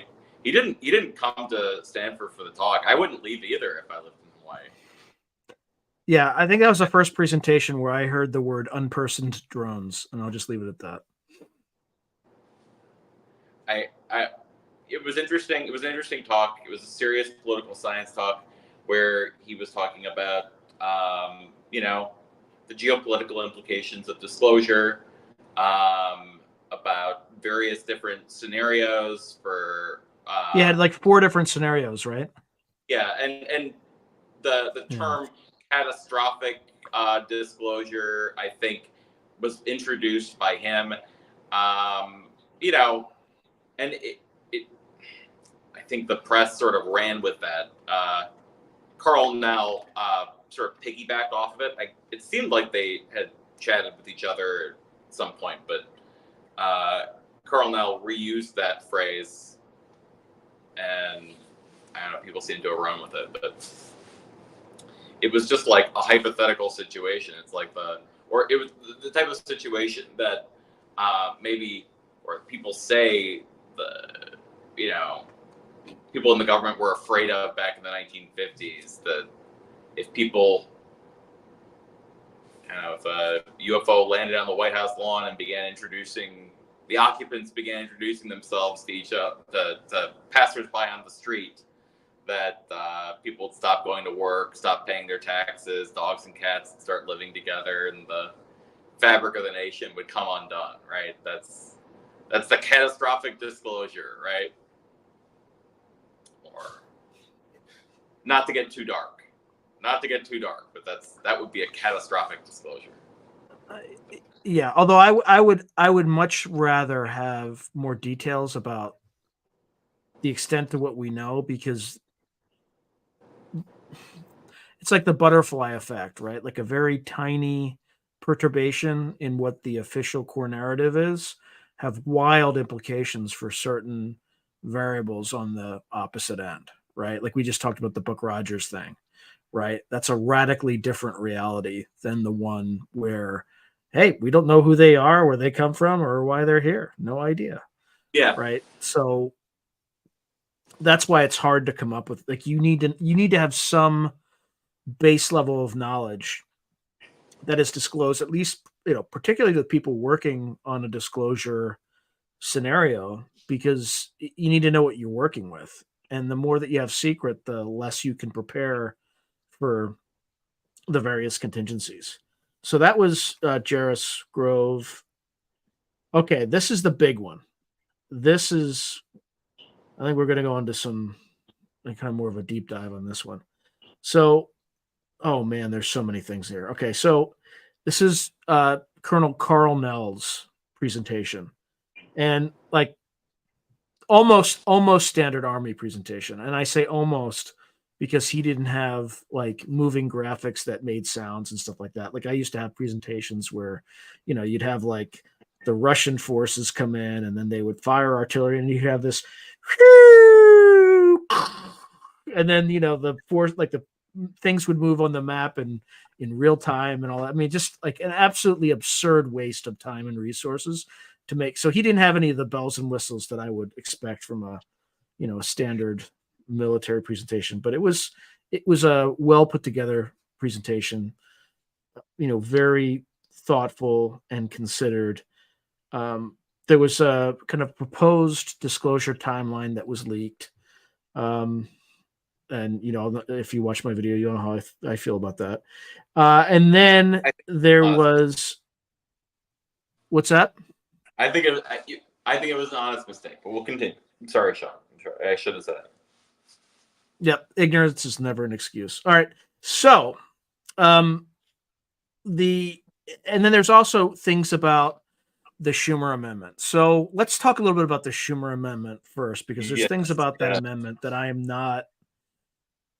a little like not suspicious, but there's let's talk about the most contentious provision, which is, Mike, you want to talk about like what, like the piece that says like the president is the one that that can kind of veto certain aspects of classification? So there were two things about it that,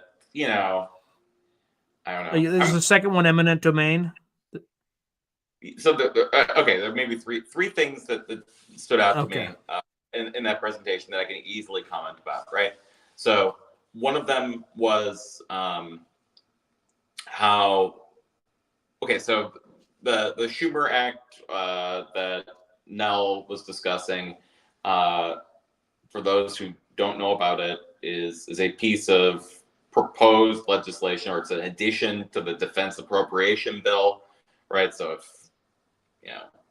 the military wants to get money, then they need to do these things that Congress wants, right?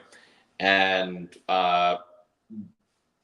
this amendment basically defines UAP in terms that are pretty acceptable to people who are like students of the phenomena, right? Like anomalous technological artifacts, devices, technological insights, not like originating from humans, like whatever. It defines the phenomenon in a way that you find acceptable, and says that, yeah, all the stuff related to that, all the knowledge that the various agencies and compartmentalized programs have about it, every bit of information about that needs to be sent to the federal government, to a specific office, and it'll be cataloged, it'll be disseminated to the appropriate agencies, or after the president has personally exercised his non-delegatable responsibility to review all of it and decide how to deal with it or something. And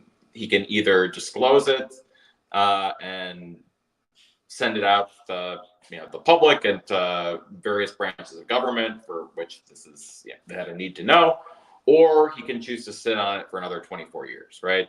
And the president himself has to do it. He does not have the ability to delegate decisions about this to any other body. Now, that would place an enormous burden on the busiest man in the world, right? And on top of the fact that, like, I don't know, the last president with the natural science training necessary for understanding the thing and its full implications was probably Carter. I don't know.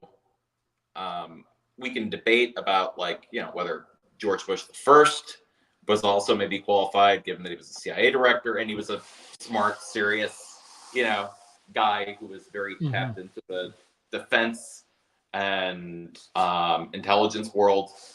Someone like Bill Clinton seems to have had the intellectual energy to grapple with the topic, right? Obama, people could agree or disagree with his judgment on certain things, but he certainly had the intellectual energy, and I think he was sensitive to it, right? Yeah. Trump is so polarizing. I'm not gonna say anything about that. I think he would disclose everything, and then it might, because there are certain secrets that you wouldn't disclose. It would be a disaster, and I think Biden would be the same in the opposite direction. He doesn't have the mental acuity at this point to go through this stuff in a comprehensive way, and as a result, the answer would probably be no.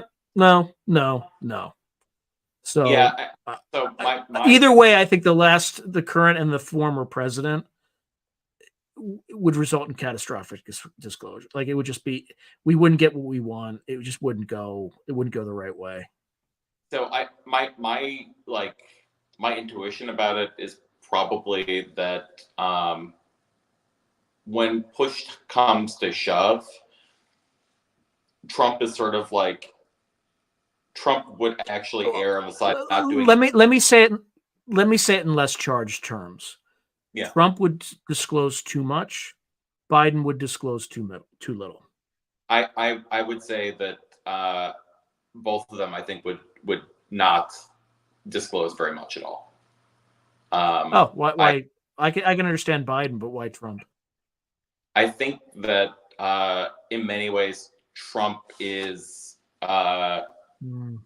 he's actually risk averse for very important things, or things that he sees as posing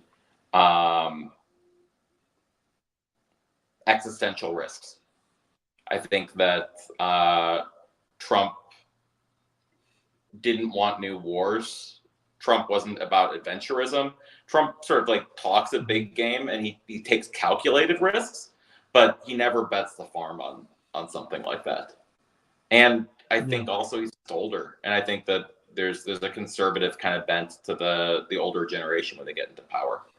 I think that you would need to get a younger president to really do the disclosure. I think that, like, one thing about Trump is that he might be more motivated than other presidents to farm out bits of it to the private sector.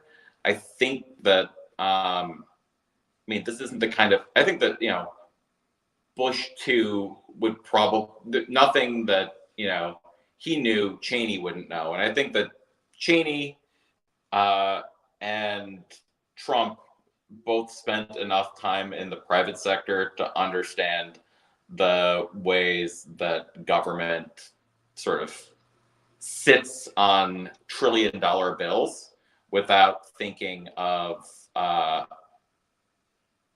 to best spend them, or where the low-hanging fruit is, right? I think that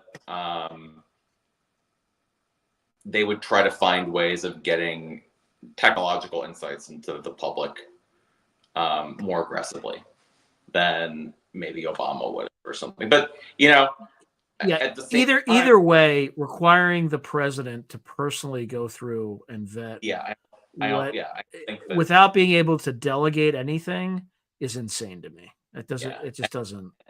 And there was also, and I mean, maybe we're taking delegatable authority like too literally, right? But yeah, probably. We probably are. We probably yeah. are.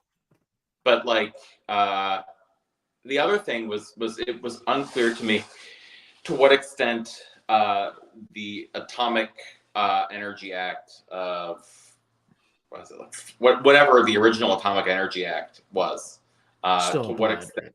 yeah, to what extent that limited the sort of like push to disclosure within this regulation, because the Schumer amendment said that anything that falls under like whatever act governs atomic secrets, all atomic secrets related to this are still atomic secrets and they're not subject to disclosure. And if you actually look at the text of that governs atomic secrecy, what's an atomic secret? Well, anything that causes a significant amount of radiation without any further qualification, right? So, right. I mean, I was saying to people, like, under our current, government regulations for atomic secrecy, Marie Curie's work would have been confiscated by the federal government and put into a TSSCI folder, right? She wouldn't have been allowed. I mean, people right now, there are people on YouTube who talk about this. Like, if they try to file a patent, sometimes the government will say, nope, we don't want that. That's a threat to national security. That falls under X, Y, or Z national security provision. And thank you kindly, but you're gonna have to shut up about it. I don't know, if you think about Marie Curie in 1910 being 30 years away from the atom bomb, right? The most significant, or the beginnings of like.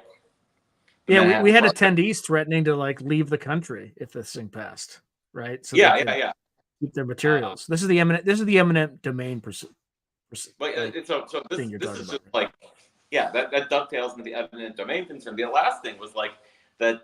I get that, they want to take away the smoking man's keys to the flying saucer that he's got like hidden out in the desert or something, right? The machine that turns, the alien chemical catalyst that in the presence of, ambient UV light turns H2O into hydrogen and oxygen, right? The miracle catalyst, whatever, miracle invention is being hidden. I get why people want those to be disclosed or the devices to be disclosed, but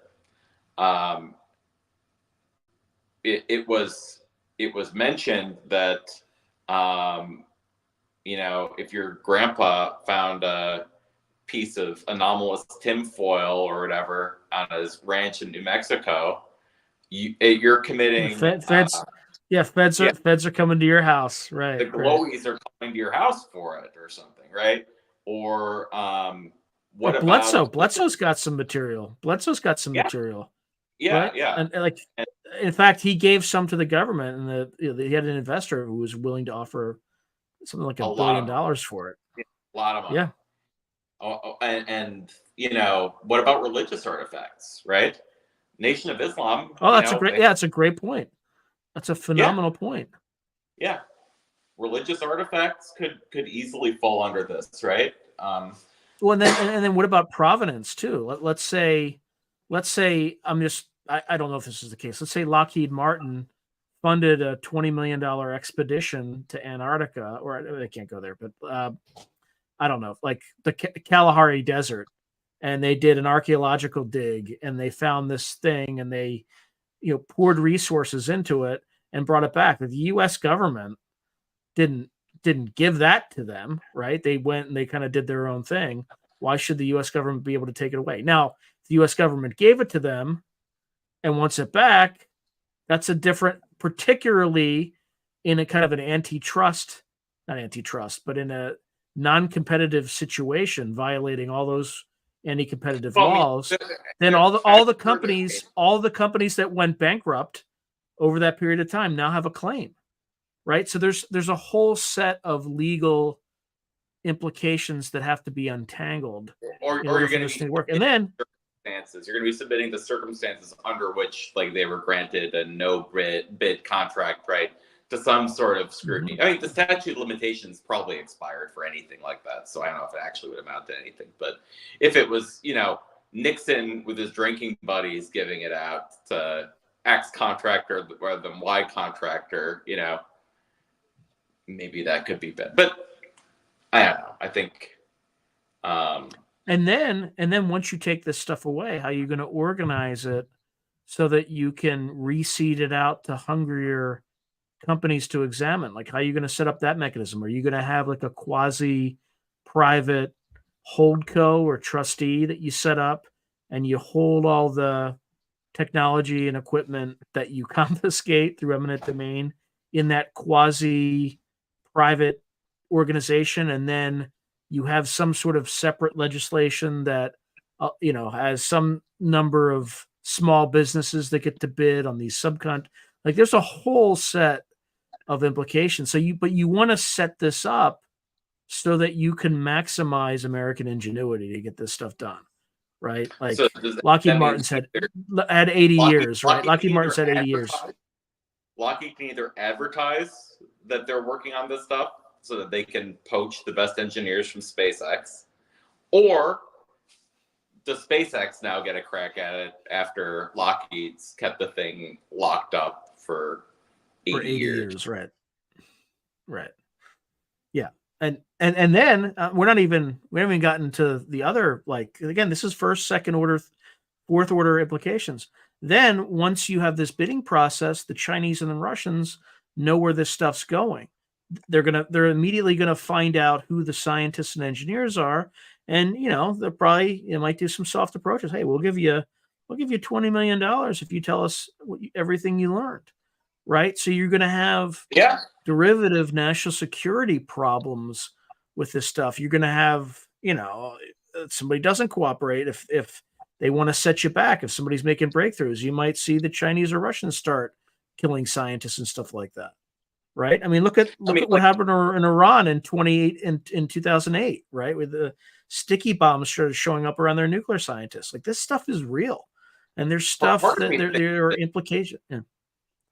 The Ryan Graves thing, I just wonder how many Chinese fishing boats decided to park themselves in international waters just outside of the training zone by Virginia Beach. Because, people watch this stuff, right? And Graves is out there in the public domain. But we were out there and we saw these things flying around all the time, right? They were still flying around there in 2019. I wonder how much of that is bait, But whatever. Yeah. Whatever, man. Yeah. So that's what was the third thing you didn't like about it? I like stuff about it. I mean, these are just questions I had, but well, the third question. Yeah. Sorry. No, we got eminent domain. We got the burden on the executive. I mean, I think the atomic energy thing was maybe one question I had, because it seemed like a break hard for people who want to hide shit. Okay, now the other portion of this presentation, they went into the timeline. Some people say it's too long. Some people say it's. I mean, I think we need to get started because I don't think the government has any. The government's going to need to hire the Sol Foundation to come up with a communications plan, a disclosure plan, a policy, all this stuff. Or whatever, whatever the Rand Corporation, SAIC, whoever does these sorts of Booz Allen Hamilton. I don't know what they're called now. I probably called it Booz Allen or Booz Hamilton. I don't know what it's called now. But these kind of government consultancies are going to need to work on something pretty fast. And I think the issue that was not addressed because it's by its very nature cannot be addressed is what's the core story, because you need to have some sense of what the core story is so you can be planning for a disclosure policy, right? Like that sort of thing requires, at a very minimum sense, a broad brush of like, what's the nature of this thing? Do we know what it is? Do we not know what it is?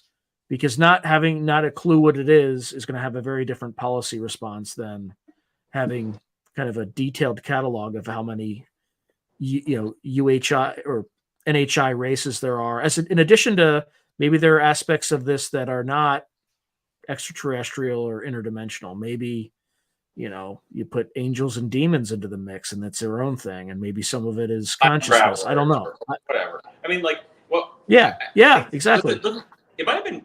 I've been saying this for a while. Other people had echoed this, but like the people want to give a sort of concrete description of the impossible or the barely conceivable. They want to say interdimensional. They want to say time travel. Like I guess.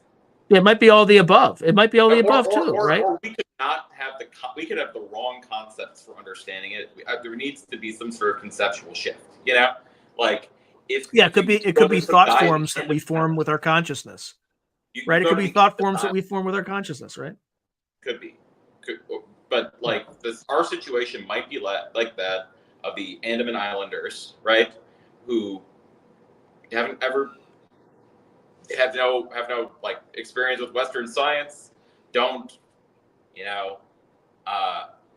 a smart one of them could perhaps discover algebra, but they have no formal idea of algebra or calculus or something. There's a bunch of, and like the idea that the moon is this object gravitationally coupled to the Earth, floating around us at however many kilometers a second or something, right? This is these are things they don't have concepts for, right? It could be the case that we don't have the concepts right now for understanding whatever is out there, and maybe fiction gives us stuff that's similar to it, but like I don't know. There was no science fiction author in 1890 who had anything on the table that looked like general or special relativity. Totally outside of what anything in the culture had created, right? Well, and it could also be that what people are seeing is like the shadow of a four-dimensional object, like just stuff that we can conceive of, but we kind of don't have a good sense of what it would look like. So, okay, so the other thing that he talked about were kind of the pros and cons of controlled disclosure. I can't remember if it was in I think it was in one of the cons of disclosure, which was this mimetic virus. Remember that? Yeah. I get no context. It just said mimetic viruses, right? Yeah.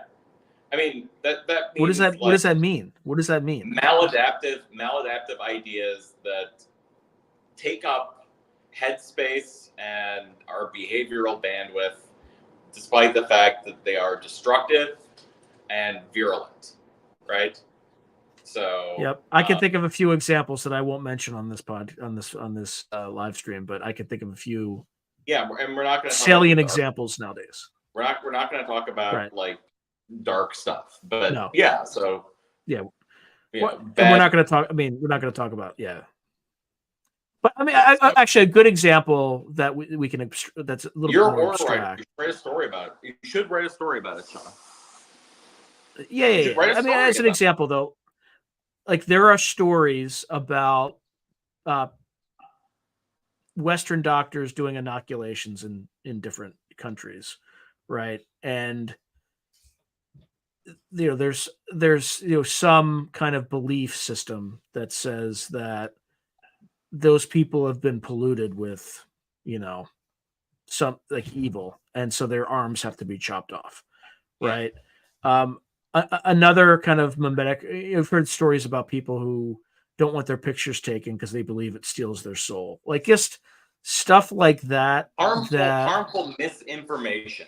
People could either pick up harmful misinformation from the NHI, or their incomplete knowledge of the NHI or UAP could instill in people maladaptive patterns of thought and behavior. So that's what the mimetic virus means. What were some of the other pros and cons to your knowledge? The thing I liked was number one pro was that the United States Constitution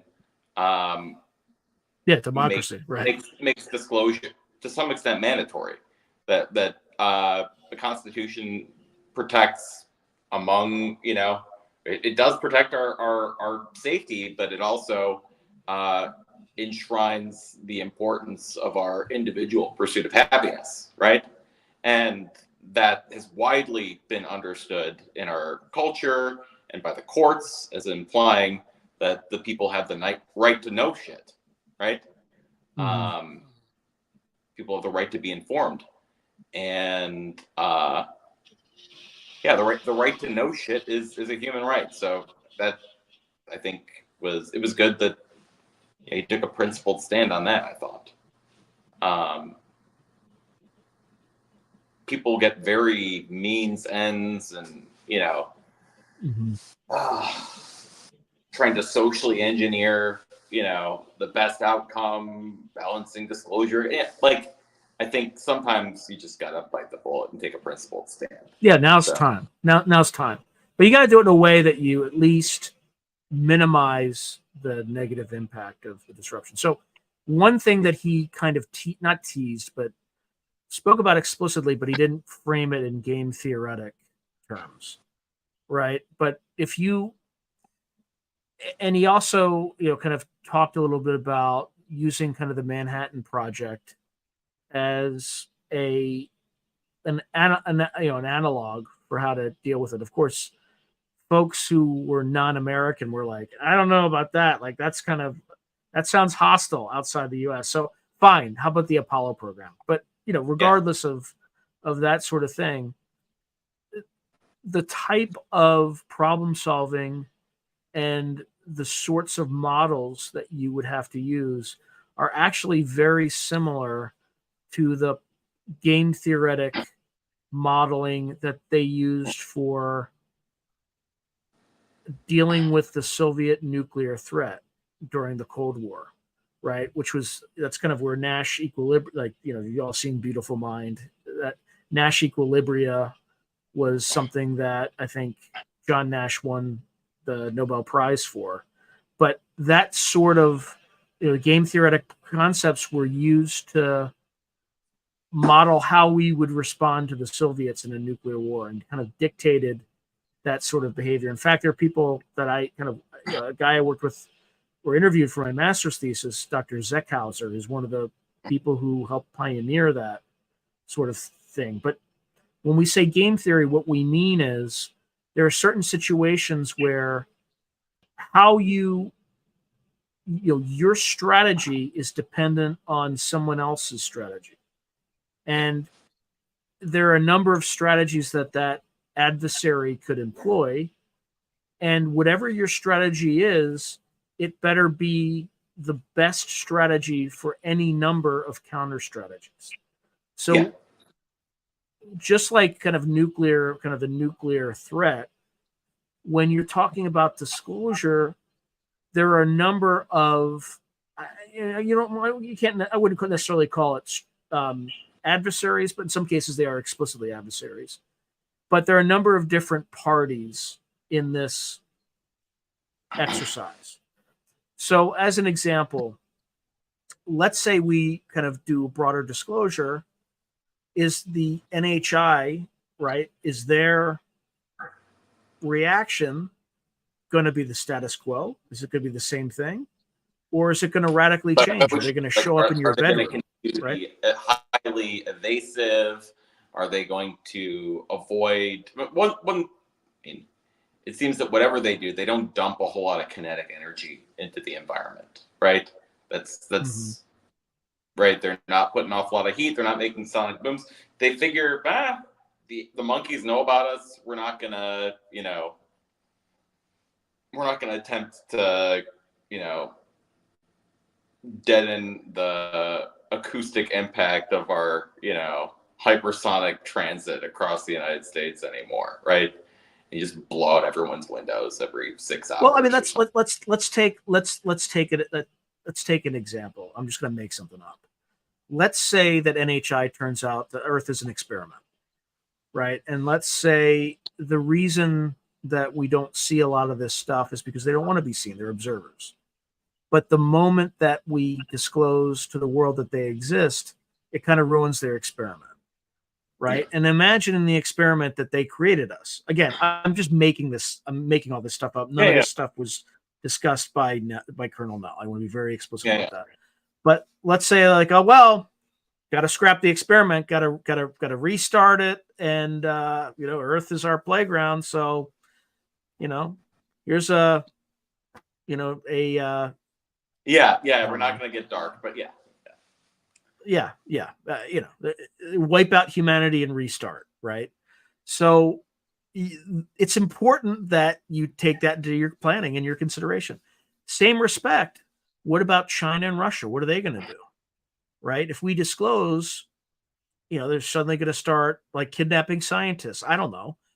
What if the Chinese disclose first? What if the Russians disclose first? What if that gives them the moral high ground? Right. If we disclose that we have, a working flying saucer or something, does this mean that every time the Russians see an anomalous object in the vicinity of their strategic assets, that now they need to prepare for launch? Right. Right. That's a very real question, right? And you didn't lose me. I just lost my camera. I mean, there's all kinds of things that, I didn't learn anything that, is at all, no one violated any security oath or anything when we were there, but it's difficult to know what I can talk about, right? Just on the basis of the house rules. You're not supposed to mention what any individual person talked about with us. At least any important person. I can talk about what Sean and I talked about. Yeah, I'm not an important person, obviously. Not all. Yeah, you're not. You're important to me, Sean. You're my friend. I know. Did I just? I'm going to disappear myself, and then I'm going to come back. Anyway, can you still see me? Yeah. Yeah. So my inferior camera is running now. So anyway, all right. So so just keeping on that thread, you also have to take into account in game theory wise, how your economy reacts, right? How your financial system reacts, how the population reacts, how adherents to different religions react. What if it's so amazing that people are like, I'm not farming anymore, man. I'm getting on one of these ships. I'm going to farm somebody else, and then farm somewhere else. And then 6 months later, your population starves. So there's just, sorry, I gotta stop on dark. the Sol Foundation was very positive and was not as dark. I'm the guy they put, not the Sol Foundation. I'm the guy organizations put into the basement to concoct worst case scenarios, and then when they happen, everybody ends up fine. Everybody's just fine. They're gonna be fine. We don't have any musicians anymore because everyone's off playing bar mitzvahs on Alpha Centauri because the parties are just so much better there. All right. Right? Can we do this one without attribution? Can you describe one crazy thing you heard? That's a fair question. That's a fair question. I don't know, man. Like,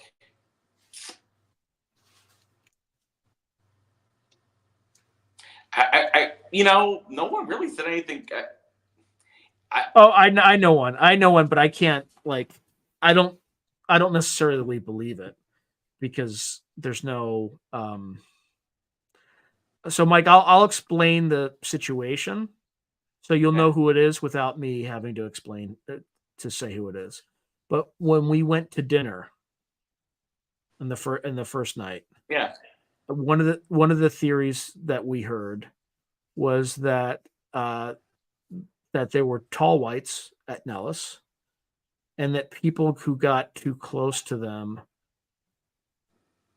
like just the bandwidth of kind of the images and stuff like that, just buttressing people who interacted with them, would linger days after. It was like a shaping of reality that they had to deal with. Now, that's a theory. That's not somebody's firsthand experience, as far as I know.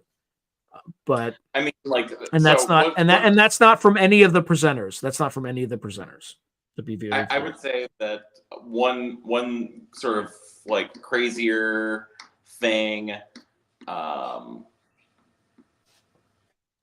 this is this is part of a presentation, but it was crazy and it's kind of cool. Is that one of Kevin Knuth's collaborators has a patent for a device that he hopes to attract them with. The atomic battery. It's the same person. It's the same person. Yeah. You and I are talking about the same person, by the way. No. No. Matthew Shadagas or whatever. That's not. Right. Yeah, no. This is Kevin Knuth's collaborator at UAPX and SCU. He's a junior faculty member. He does interesting research. He's been on some channels before. You should get him on the pod. He's a cool guy. He does interesting work in dark matter research. He's an experimentalist. And these guys at SCU were thinking, these things seem to pop up around, nuclear weapons. Of course. And so why don't we make a device that complies with Department of Energy guidelines, safety guidelines, or whatever, but might be able to summon them or be attractive to them? Because one of the problems in studying them, is that they just show up when they want to. They don't show up on your schedule. So, right. It's really hard to get a good sighting. And if you could, throw some chum in the water, then that'd be, a good way to get them. Who are the tall whites? Look up. So there were a lot of people at the conference who were, I don't know, what's the best way to say this? People. There was a variety of perspectives on the UFO folklore, and some people there. Yeah, the era. So there's a quick question: what era was the tall white story from? That's now, today. I mean, not today, but Yeah. There were some people there who I respect a great deal and think of as I think very fondly of, who take a lot of the very detailed, let's say monstrous manual level, folklore very seriously. And there are some people that don't. My official view is I have no idea how to corroborate any of that sort of thing. So I think it's interesting, but I'm not saying it's think not real. I'm one also not saying it is real. I have no idea. one reason why Sean and I we get each other. Sean and I get each other is that like we're very comfortable not making our mind up about something, finding it interesting, maybe according it a very, we're not betting the farm on it being right or wrong. I would probably take the under on any bet anyone would ever give me about the tall whites. No offense, Yeah, tall whites, if you're watching this, but like, yeah, the Charles Hall story doesn't make any sense, and that's kind of where it originated. But it doesn't mean it doesn't mean it's not true, right? But I'm kind of in your camp, Mike, on that one. When we start getting to very specific aspects of like the tall whites and if I had to sell call options, the Nordics, naked like the call Nordics and the options reptilians, and right. if I had to sell naked The call option would options expire worthless, is what you're the saying, right? against the Yeah. bestiary, right? I would happily do so. Yeah. There we are. Yeah, but it was weird. I mean, I could write a story about it. It would be an awesome story. It would be like, oh my god, Yeah, like what? And you know what? Like Yeah. another thing about it is like there's like no one's described that incident in France, right, where people in this car, right, with an open top, were taking pictures of a UFO flying above them. They thought that it looked like a flying saucer, right? And then when they looked at the photographs afterwards, or they got the photos developed or something, right? They were taking pictures, and they thought that they were taking pictures of some disc that was close by to them. When they actually looked at the photos after the fact, they saw that there was no disc, but there was this tiny starfish-shaped thing, metallic or whatever, up in the sky, and that so what they clearly remembered seeing and talking about and whatever, and taking pictures of, wasn't the actual thing that they had evidence about. That's no one says that's like the trippiest UAP sighting that he has knowledge of or had knowledge of as of whenever he interviewed Lex Friedman, right? And so here's another question: did anyone acknowledge ancient contact or archaeological evidence? I think there were a few presenters that acknowledged ancient contact, right? Or I mean, I don't know think, about archaeological evidence, but no, I mean, like nobody. So what one thing nobody told us, like, that we have a ship and we pulled it out of an archaeological thing. No one told me that. Anybody mention at the symposium about any smoking hot alien space babes? That's a question. No. I'm not making that up. Okay. Yeah, I don't recall anything like that. Most alien space babes are mid at best. Zug leaf carpet has and said. you know what? If Anyway. they weren't, we'd still tell them that they were mid. Well, I'm married. I can't. I wouldn't say. No, that. I am too. I'm happily married. They're mid to me. They're all mid to me. So that's right. They're not. Yeah. Okay. Anything else on Carl Nell that he's really smart, and I think that he is a guy who understands government and the way you have to engage government to move things forward. There was another kind of incipient debate that kind of started, but I'm firmly on one side. But the debate was, his view was that it should start, and we should get, we being the United States should get our not quote unquote, I'm quoting myself. We should get our shit together first. And then as soon as we get our shit together, then we start to involve other countries and things like that in the disclosure process. And there was kind of a incipient debate about, well, we probably should involve other countries first because they're not as warlike as the United States. And, that's not the exact want to tenor of look the at how conversation. France bombed the shit out of Libya or something like that. The problem is more that like other countries don't have the the economic or logistical prowess necessary for projecting force outside of their borders.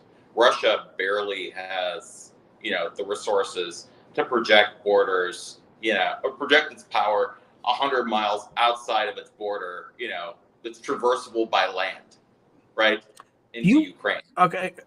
So Drew was asking, what if anything was mentioned about remote viewing with a potential use tool to penetrate ET, NHI, Enigma? I mean, Russell Targ was certainly vocal, but I don't recall much discussion on remote viewing. I would say that very smart people who you wouldn't think had any interest in remote viewing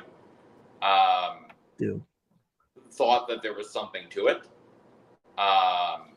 I'm not going to be more specific about that. I've already said that Carl Nell is very smart, but I don't mean him when I say this. But I know that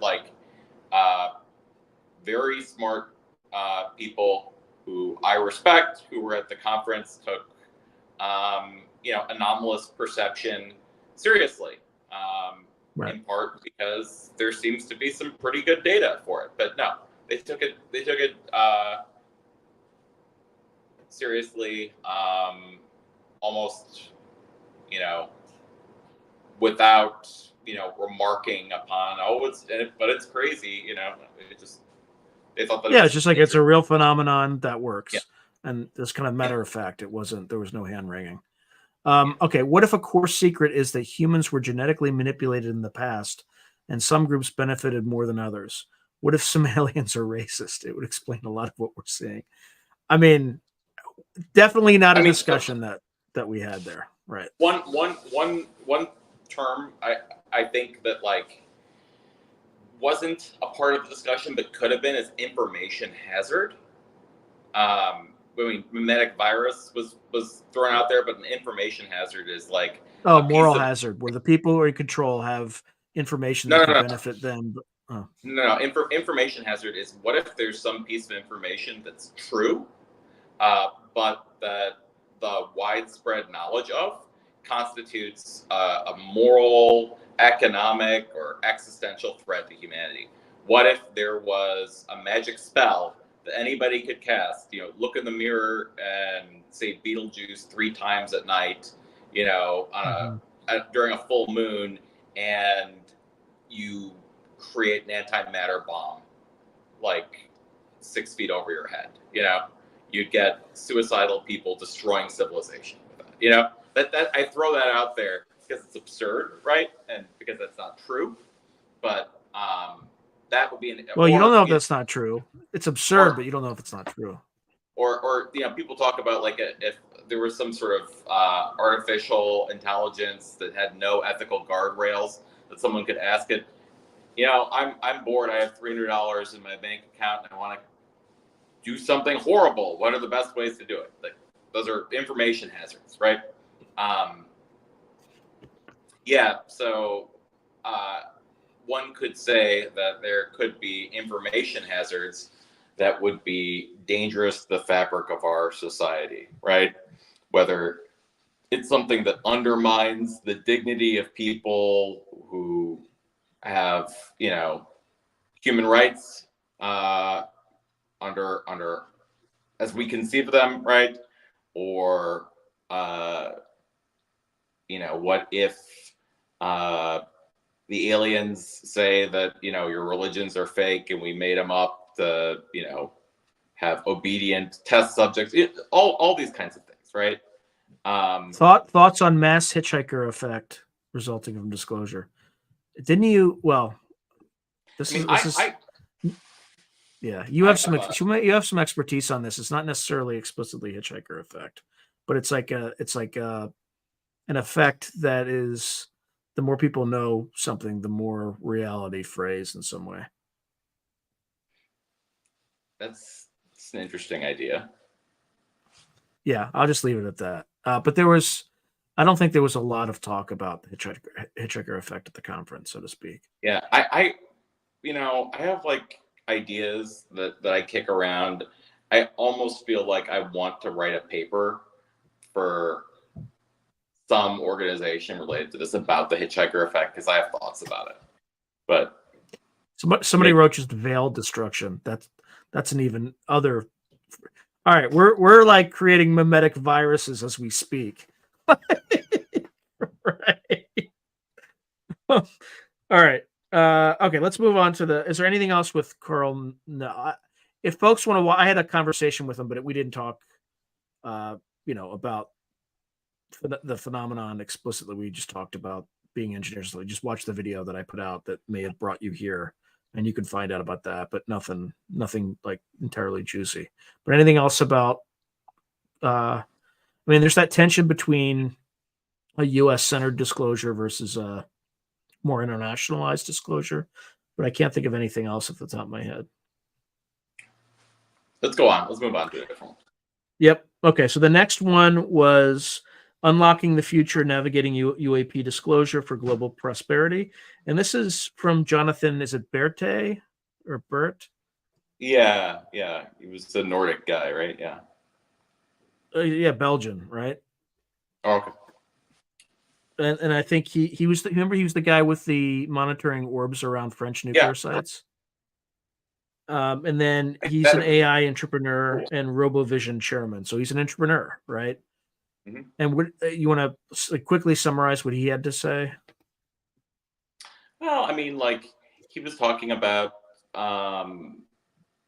first of all, that they've seen UAP in the EU kicking around sensitive nuclear sites, and any nuclear site, I guess, is sensitive. But yeah, that was one thing that he started out with. That this is real. He has an AI vision company. They're definitely there, and he presented some evidence about that.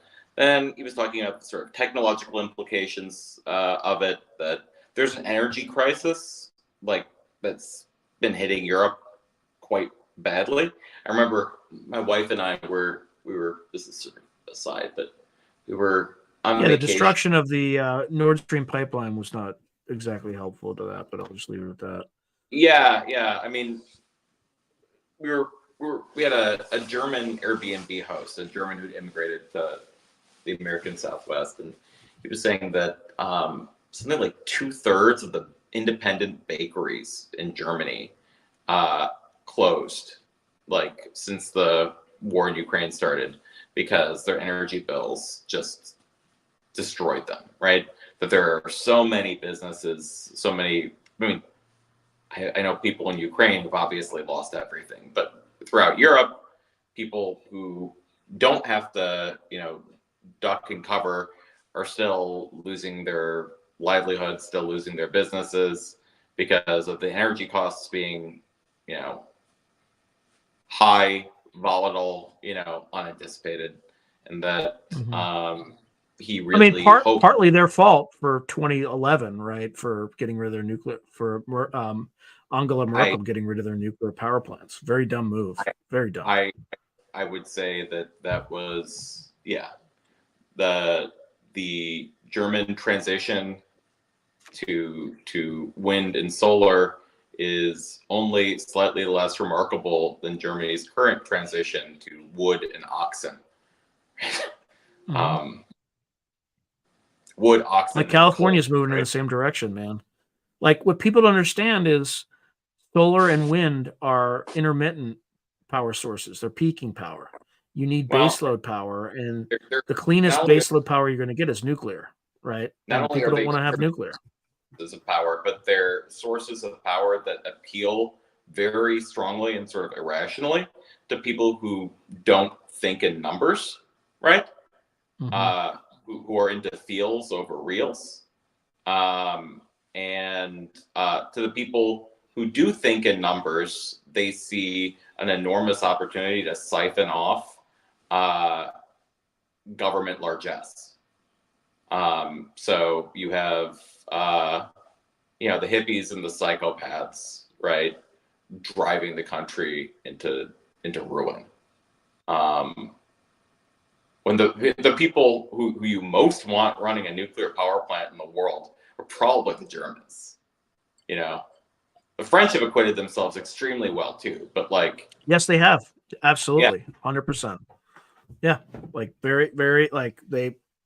I don't know how tight the ship is and the nuclear plants are run, but they, you know, the majority of their I don't know if it's the majority of their base power, but yeah. So anyway, we're not building new nuclear power plants here. The last time I checked, we had 104, and that's probably gone down since I last checked. So the last time I checked was in 2006 when I was doing research for Ash Carter before they. When we should be doing a huge build out. We should be doing a huge build out of breeder reactors. Yeah. But that's yeah, and the technology is a lot better, cleaner, and more efficient, smaller. So I think, yeah. Anyway, the people aren't here for this, but just so you know, I'm not talking out of school. Like I used to cover clean tech when I was a equity analyst at Morgan Stanley. So, you know, I'm not some like, you know, idiot on the topic. All right.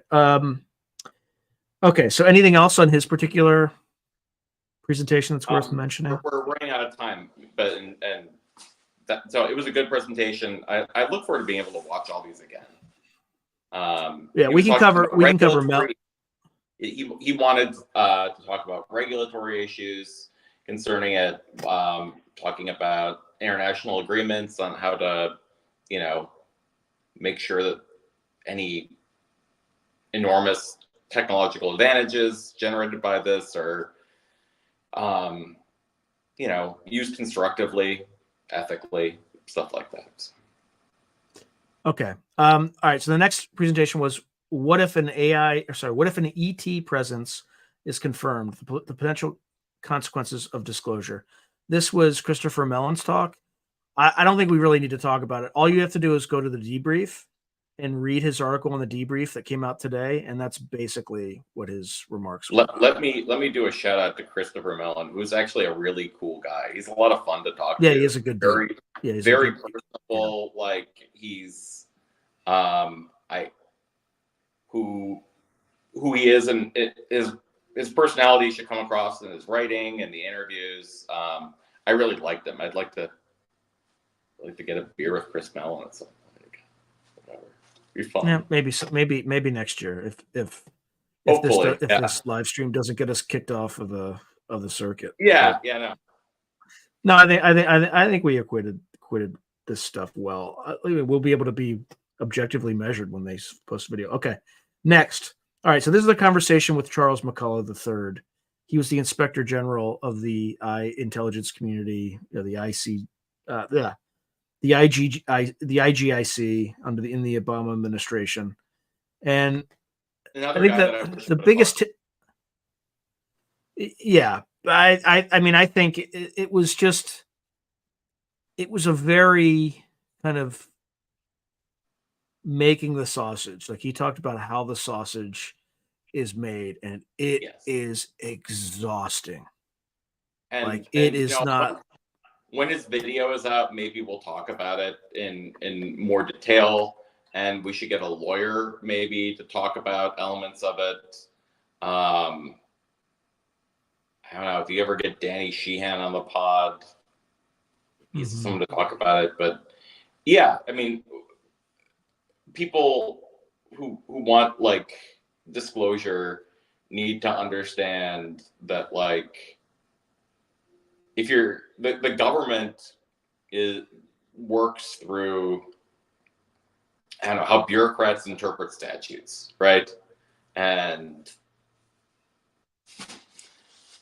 you need to think in government logic in order to understand what the possibilities for disclosure or like scenarios for disclosure even look like. Yeah. So. And also another thing that's important is when you're, because you have to have that very black and white statute orientation.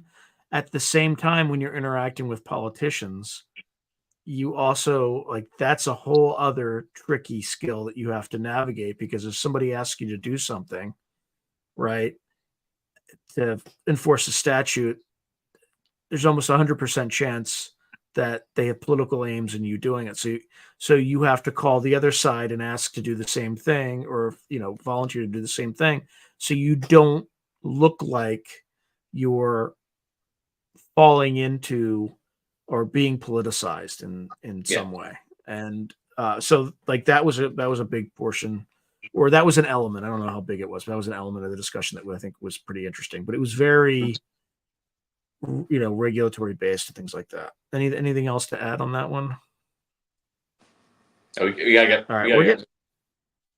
Yeah, we're getting close. Okay, so the next one was the kind of the section was working through shock, social and religious perspectives. So the first was observation is data, trusting and learning from pilots. And this was Whitley, or Dr. Ia Whitley, and she's the director of the Center for Space Medicine, University College London. And this was, I think the example she started with was she was a full presentation. it was they had changed, they had gone from like 5 members of a crew to like 2. Was it 2? 130. They thought that they could by introducing C-130 Hercules.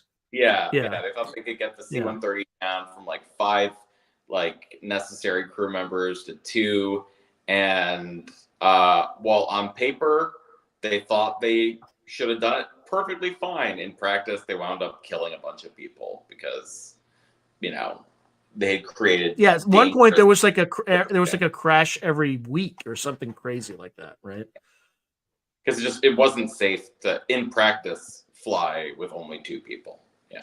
And this was about like unwritten routines, right? Like people, there are things that people do that they just do, but they can't really describe what they do to somebody else because it's so intuitive. What was the bridge, though? There was like a leap of logic that we were supposed to make from that. Maybe it's dealing with the phenomenon, like not being able to explain. She was an expert in human factors and the importance of studying how things actually get done in practice by real humans, because otherwise people die. Yeah, that was right. That was right.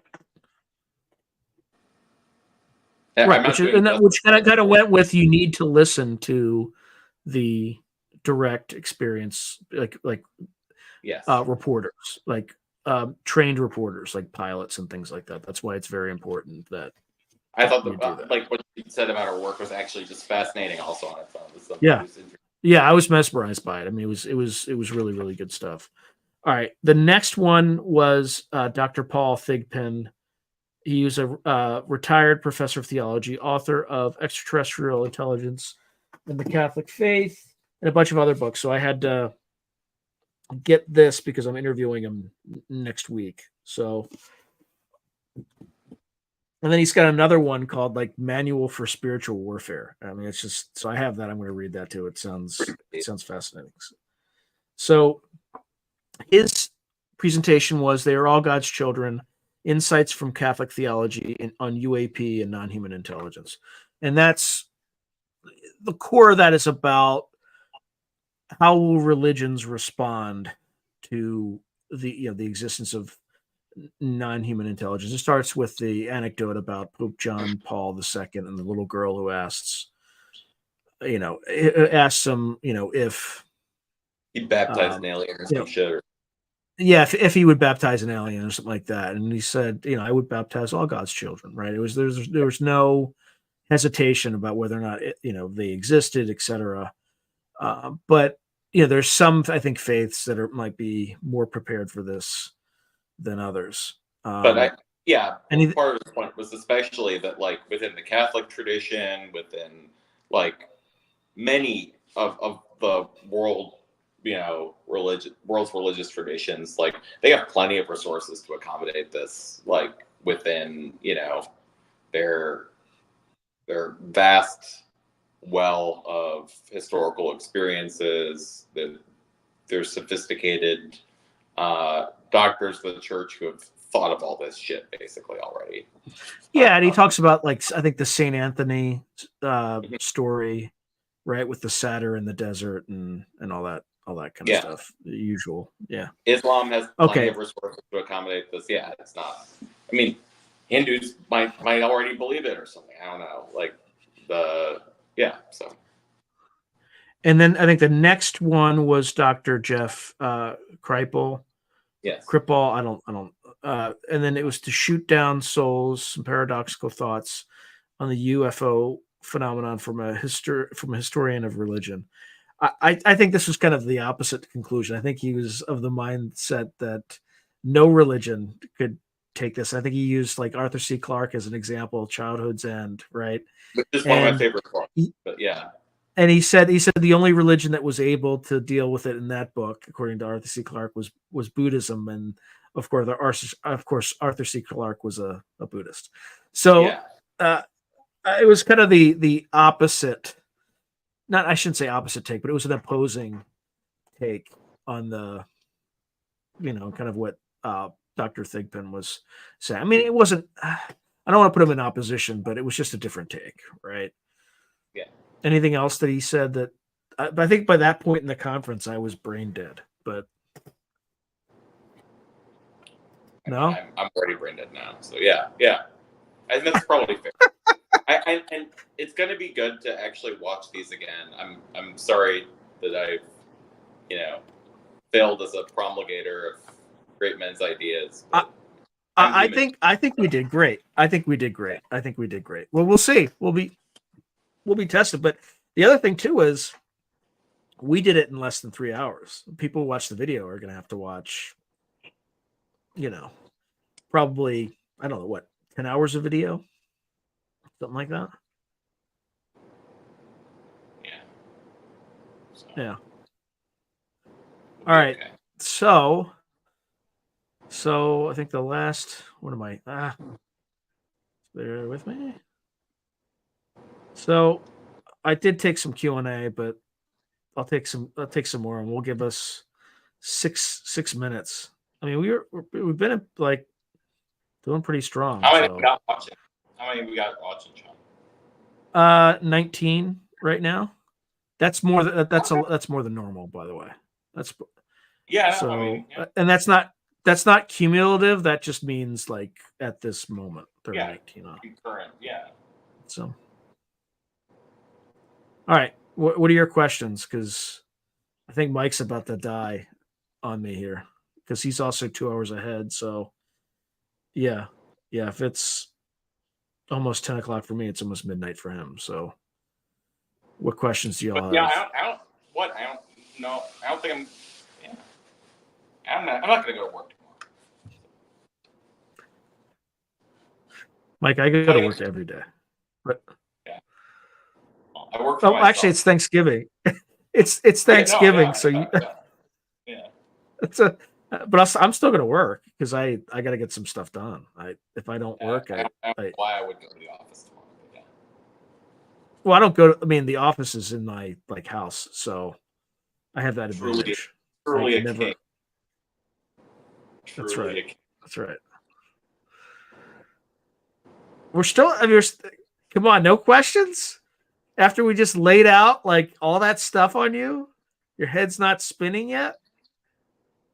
You're not suffering, like shaking and vibrating from ontological shock. I don't know. Like one conversation. Faraday rings. Faraday rings are very significant. What is the definition of a Faraday ring? So it's like optical distortions caused by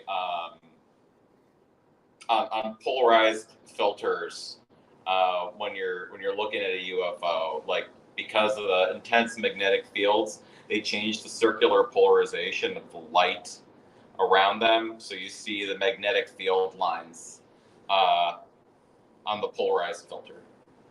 And while it's very, I mean, something that might look like a piece of like airborne trash on an infrared, scope, could have. I got some questions. I got some questions for you. This is literally a question from Mr. Gray 9 Owl. Any hot chicks there? I'm a married man. And I'm a married man. I'm duty bound not to answer. Like you got me, you got me at the wrong. I'm not saying there are any attractive women there, but there were attractive women there. No, I mean, like, what? It was mostly, guys that looked like me and Sean, but no, like there were women there, and there were women who were, normal, attractive women. Sure. Okay. Anyway, that was a weird question. Regardless, we probably should have been more professional. Yeah, just not answered. Okay. All right. So, what were their stated timelines for expected disclosure? So that's still floating around Twitter, right? I think he said, yeah. Like, what was it? Like, they wanted. So, I guess the Carl Nell slide said that right now people should be doing like the kind of research, serious research, like the kind that Avi and Gary and Kevin Knuth are doing, that people need to show the public that there is like a range of anomalous phenomena that science should attempt to account for better, right? And that the preliminary data seems to indicate that, some of this appears to be caused by a non-human intelligence, right? Or seems animated by a non-human intelligence. And that is the kind of thing that we should try to roll out within 7 years, and within like 12 years, the public might be in a place, and the research and the evidence rolled out into the public might be in a place where there would be more substantial disclosure. That's just, shooting from the hip, man. What I remember.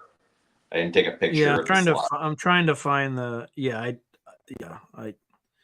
I followed the rules, so I did not take pictures of slides. Let's see. No, okay. I have a. Okay, I'll read it, but I'm not gonna post it because I don't want to be. So phase one start. Yeah, I'm not. Yeah, let's not go there. So phase one begins on January 1st of next year. And in terms of like everything kind of starts in parallel, but the data approach is reactive. The analytic approach is hypothesis generation, and then objective is government acceptance. Phase two starts the next year. So phase one is demonstrate existence. Phase two is correlate signatures, and that's January 1st of 2025. That is the data approach is persistent, analytic approach is forensic. The objective is academic acceptance. So, it's like 2 years out. Phase three is October 2030. That's characterized performance. This is the data approach is proactive, the analytic approach is predictive, and then this is public acceptance. I think it looks like, this is a long timeline. It's like a 10-year timeline, decade long. This one is kind of determined nature. This is by, starting October 1st, 2034. And this is kind of post-disclosure sort of stuff. And then that's, the approach, the data approach is targets. Analytic approach is integrated, and then this is kind of the objective is 5 eyes acceptance. 5 eyes being the 5 intelligence The agencies Anglophone and kind of world. the Yeah. so like New Zealand, Britain, Australia, the United States, and Canada. Okay, and then the last is indefinite. That's engagement. It's interactive, scientific discovery, strategic end state. So right now, the after disclosure piece. So the demonstrated existence is on target. The correlate signature phase, that's phase 2, is at risk. I have no idea what pink means, but anyway. The determined nature is off target. And that's kind of, again, I'm reading something that was leaked by someone else. So, most of the world's already kind of seen some variation of the slide. And yeah, and it they doesn't will. seem like there's any pushback really on. I mean, Gary didn't send out an email and said, "Don't discuss this." So, which is whatever. All right, so let's go, Brandon. That's his tag, is saying what you don't get is the government works for the a-holes flying around in these objects. No one needs the government to disclose what we already know. I mean, they need to get some better employees. I know a lot of. Yeah, I know a lot of stories. I just don't know which ones are true and which ones aren't. That's kind of the problem, right? I mean, like one thing that people were saying there. I would say if there is like something like a consensus among like these like UFO elites, it's that the ecological niche occupied by the NHI is different enough from ours that like we're not working for them, and we're not very like salient to them, at least as far as like, I don't know, their demand for resources goes or whatever. So they're a post scarcity civilization with everything that entails, most likely. So yeah. Okay, here's another question. Did it seem like anyone with influence would prefer a more rapid process? I don't necessarily feel like they showed their hand, to be honest. No, I think that there were some people there who were more gung ho than others. I think that I mean, I'm not gonna use people's names because I'm not entirely certain what, even if I'm just giving like my vague impression, right? But no, there were certain people there who were more cowboys about it, and certain people that were, I don't know if they were just by temperament more conservative, or if they just spent enough the old breed, the old breed was definitely more. The old breed was definitely more. Let's get this, like, for obvious reasons, right? Well, I mean, like, yeah, I can think of some people who were just like, I've been waiting my whole fucking life, for people to take this seriously and say what, right. Whatever. I want this to come out before I die. I don't know, man. I don't know what to say, right? But my impression is that there were some people who were more willing to shoot from the hip, or that were naturally of such a disposition that they thought that people could handle it. And there are other people. I don't think there was a person in that room that was really like, oh no, the people don't deserve to know. But I think that there were some people who were like, it takes the government like 10 years to conduct the environmental studies and the impact, reports necessary to permit the construction of a bridge. California for how long has been attempting to build some sort of commuter rail, right? And they can't get it done. Yeah, like the Russians rebuilt the Crimean Bridge, faster than I think the Benjamin Franklin Bridge or something like that in Philadelphia was damaged. It was damaged before the Crimean Bridge was bombed, but the Russians fixed the Crimean Bridge, and I think Ben Franklin Bridge is still not done. So yeah, and who knows? The Russian one like, could very well collapse and kill everybody like tomorrow too. But like, yeah, and they have more urgency to get that thing fixed. Yeah. Okay, so here's another question: if our exponential growth starts spreading off planet, NHI might change its stance. Was this inferred at all? I don't recall any discussions like that at this particular conference. Do you? No, and I would say that exponential growth is not the human problem right now. I would say that the first world is, declining, right, on the precipice of a demographic collapse, right? And that. Well, I would say like East Asia has got the problem, like is much worse off from that standpoint. I don't think there's any place in the world where fertility trend isn't concave down. That the derivative of their Right. growth trajectory. The second derivative. Yeah. So like the rate of increase is declining for everybody. The rate of increase is declining in just the way that like it did everywhere else in the world.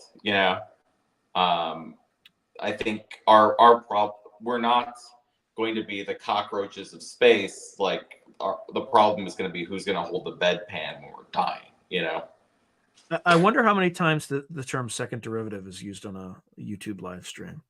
I bet you YouTube has some statistics on that, and I bet you they're very, very low incidence rate. Just for folks who don't know what the second derivative, we're talking about calculus. Anyway, I think that's the last question.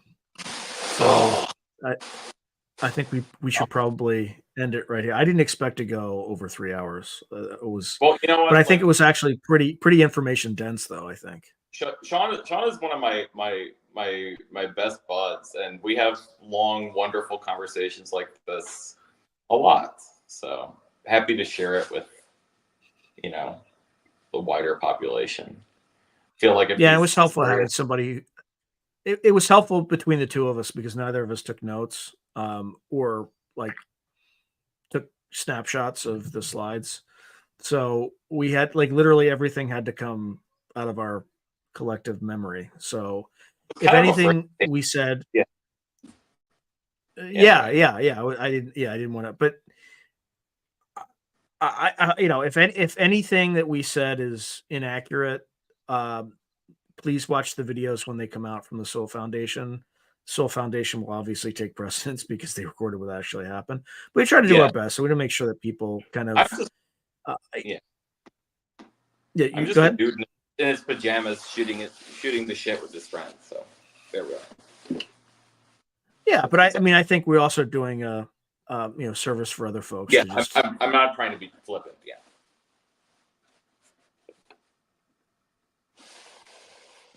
Yeah, sure. That's probably right. Yeah. If they're hostile, they could probably, they wouldn't need to do much to convince us to wipe ourselves out. That's for sure. Yeah, I appreciate that, Mr. Gray 9 Owl. I don't know why there's a 9 before the owl. I think Mr. Gray Owl is, but I'll take it. Yeah, for those who've been following the channel, weird animal stuff always happens around my house. So the day I got back, I got to watch a raven fighting in the air with a hawk. That was interesting. And his raven companion, because ravens are naturally smarter than owls. I saw three cardinals flying beneath. 3 cardinals out of my window today. Sean, does that mean anything? I don't know. Look it up. Just look it up. Everything's on the internet. It probably does. It probably means something. Like, because remember, like before this thing, I kept seeing 3 ravens, like everywhere. 3 ravens. 3 That's ravens. True. And it means like you're, it means something like you're the next stage of your life begins, something like that. So anyway, Mhm. I'm not saying that that's what I'm just saying, like, if you look up on the internet, that's what it says. It doesn't mean that's really what it means and whatever. But yeah, weird animal stuff. Let's leave it at that. Okay. All right, my friend. It was a Good night. pleasure. Night. Adios. All right. See you, everybody.